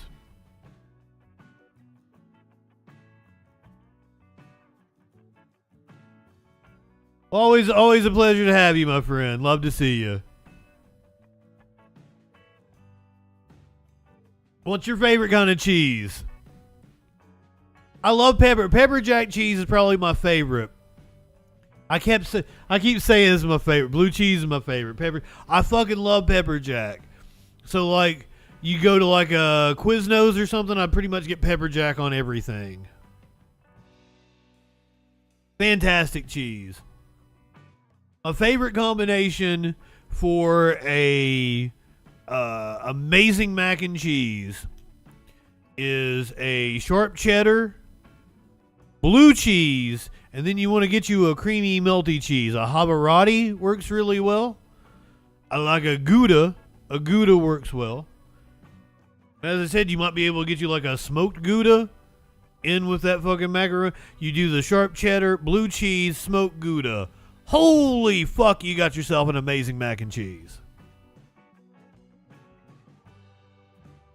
And I like to hit it with a little bit of sriracha.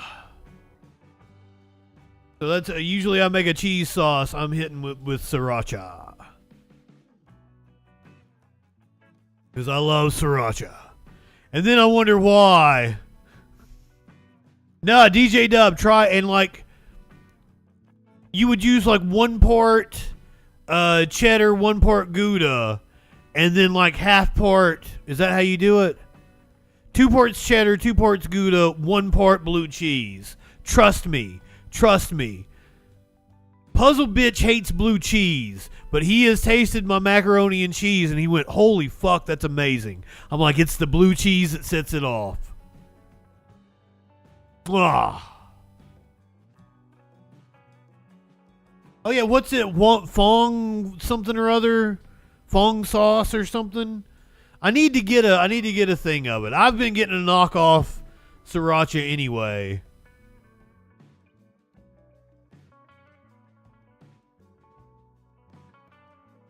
What'd I make for you when you were down here? Did I make potatoes or something? I made twice baked potatoes, didn't I? I was like, I didn't make mac and cheese to go with those ribs we had. Oh my god. No, I made potatoes.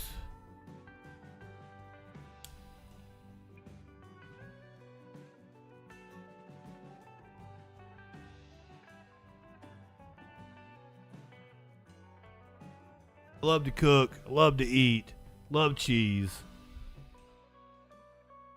Cheese is so good. I love a feta. Somebody brought up feta earlier, and I didn't want to move on without showing love to feta. I get feta all the time. I stuff a chicken breast with feta. You can put some feta if you're gonna do like a baked mac and cheese, and you're gonna put like some like cracker crumbs or some breadcrumbs on top. Mix some feta in with that. I love a feta on pizza. That is one of my favorite things because like the feta just gives like a creaminess to the mozzarella.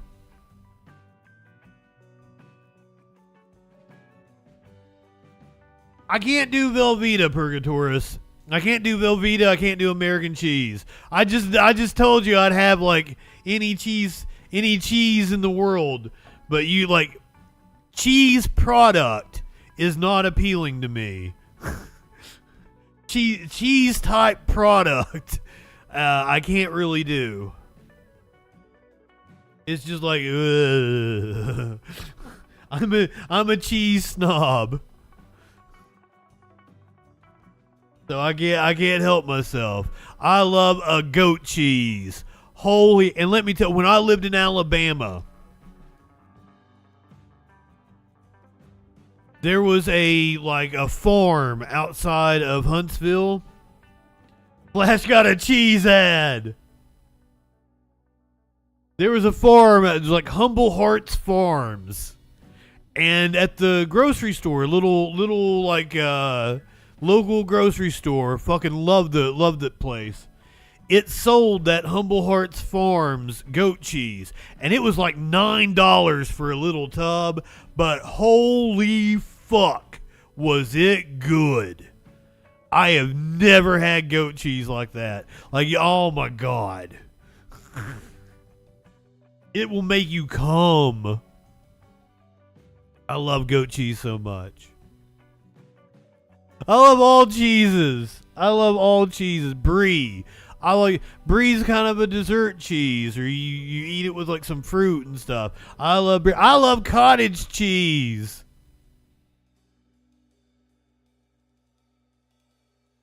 I love cheese sticks. I love cheese curds. Didn't really like the poutine on the cheese curds.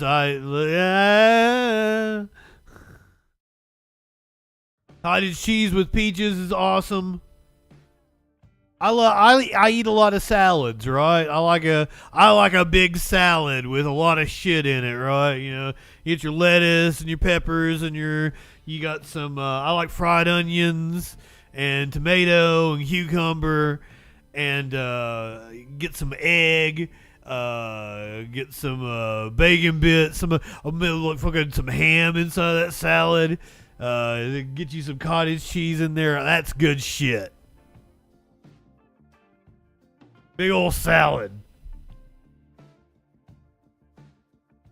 Battle Opossum is probably wanting me to come play some video games with him. That was probably like the reason he popped in here. And that might be a good idea. I got one more story for you guys because it's Pride Month too. Oh, Media Winch must have got a new kitty.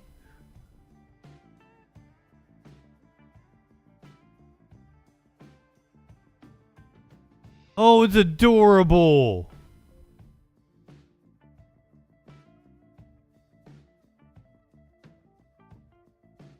Fuck you, dude. He wants to know if it should be named Abraham or Dixon. And I say Abraham. Father Abraham had many sons.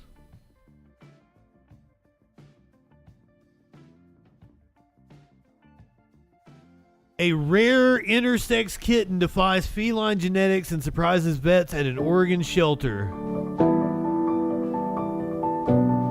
Oh, that's not the video of the intersex kitten. A rare intersex kitten at an Oregon animal shelter has surprised veterinarians with its unusual defiance of typical feline genetics. A 1-pound tortoiseshell-colored cat, known for its striking swirls of black and shades of orange, arrived at the Humane Society of Central Oregon in late April as part of an owner-relinquished litter. Typically, tortoiseshell cats are female, but this kitty broke that norm. Veterinarians identified the hermaphrodite as female and initially named her Cindy based on coat color and external genitalia. After 5 weeks in foster care, she returned for spay surgery, but a uterus and ovaries were absent. After discovering 2 testicles, the cat's name was changed to Cinder. To call it a male is tough, but with the binary nature of animals and people's perception of animals, we chose male. You don't have to choose anything for the kitty. The kitty can just be. And it's so adorable. I want it. Curiouser, did you hear the whole story? This is an intersex kitty defying the gender norms for this Pride Month. Throughout her career in shelter medicine, Bloodsworth has performed tens of thousands of surgeries on cats. She's encountered only one other male calico and just a few true hermaphrodite animals. Oh my god. The cat don't know it's different. Why you gotta impose your gender norms on the cat? Just let the cat be the cat. Veterinarians believe Cinder is likely a cat with 3 sex chromosomes, XXY. Not to be confused with YYZ, the classic Rush song. Apparently there was a whole discussion about Rush in the Discord. I didn't know about, apparently Neil Peart went through an Ayn Rand phase, but he was over that, and if you look at their politics in the 2000s and 2010s, they seem to be pretty liberal. I always thought they were leftist. I always took, working man as an anthem. In her 20-year career, HSCO certified veterinary technician Annie Pulzone has encountered only one other XXY cat. I can't see the screen now because I've got a cat.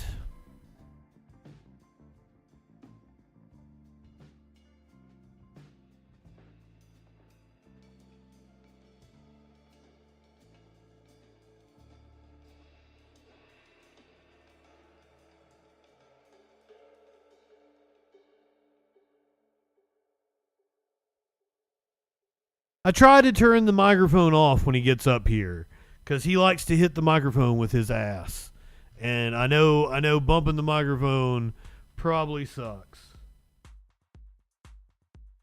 Hurts everybody's ears. He is so cute.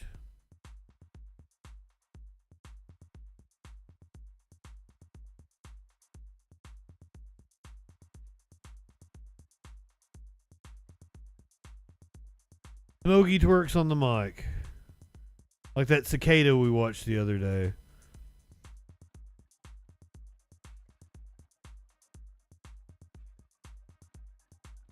I spend a lot of my time with him in my lap, which is wild to me because when I want to take a nap, I'm like, Smokey, come here. Smokey, come here. Let's cuddle. Let's cuddle. And he does not want to be anywhere around me.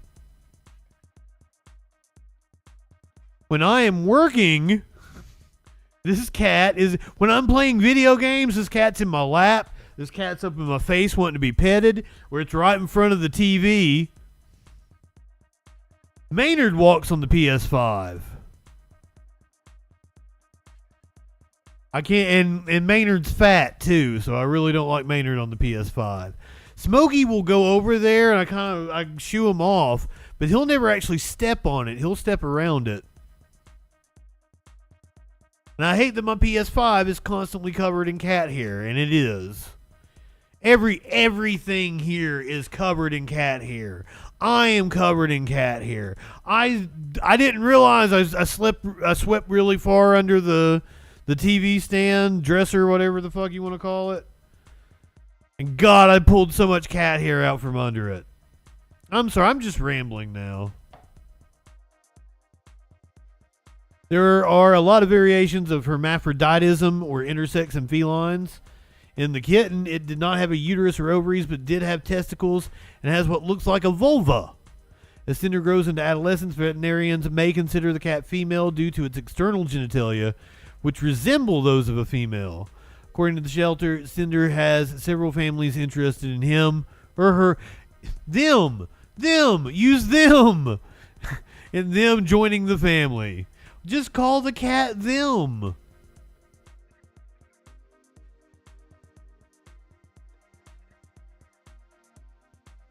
Yeah, I slept under the...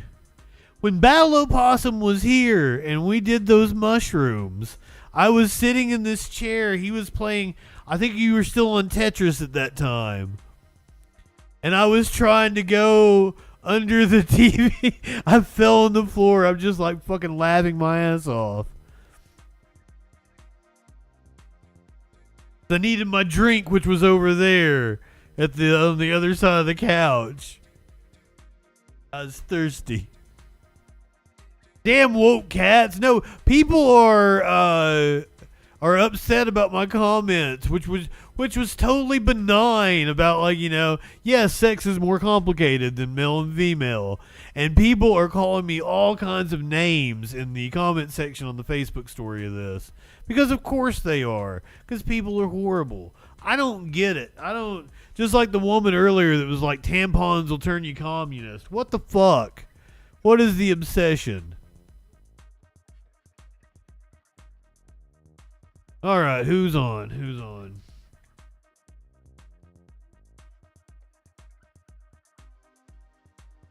We'll raid somebody and get the fuck out of here.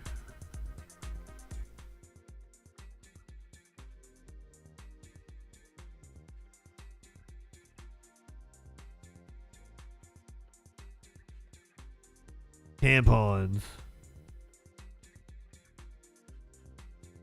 I'm gonna send you over to Homozygote. You guys feel like you seem like you need some science tonight.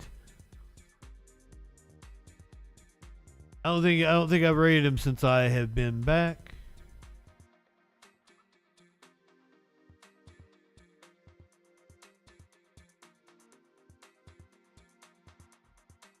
Yeah, and you'll eventually make your way back to Echoplex Media.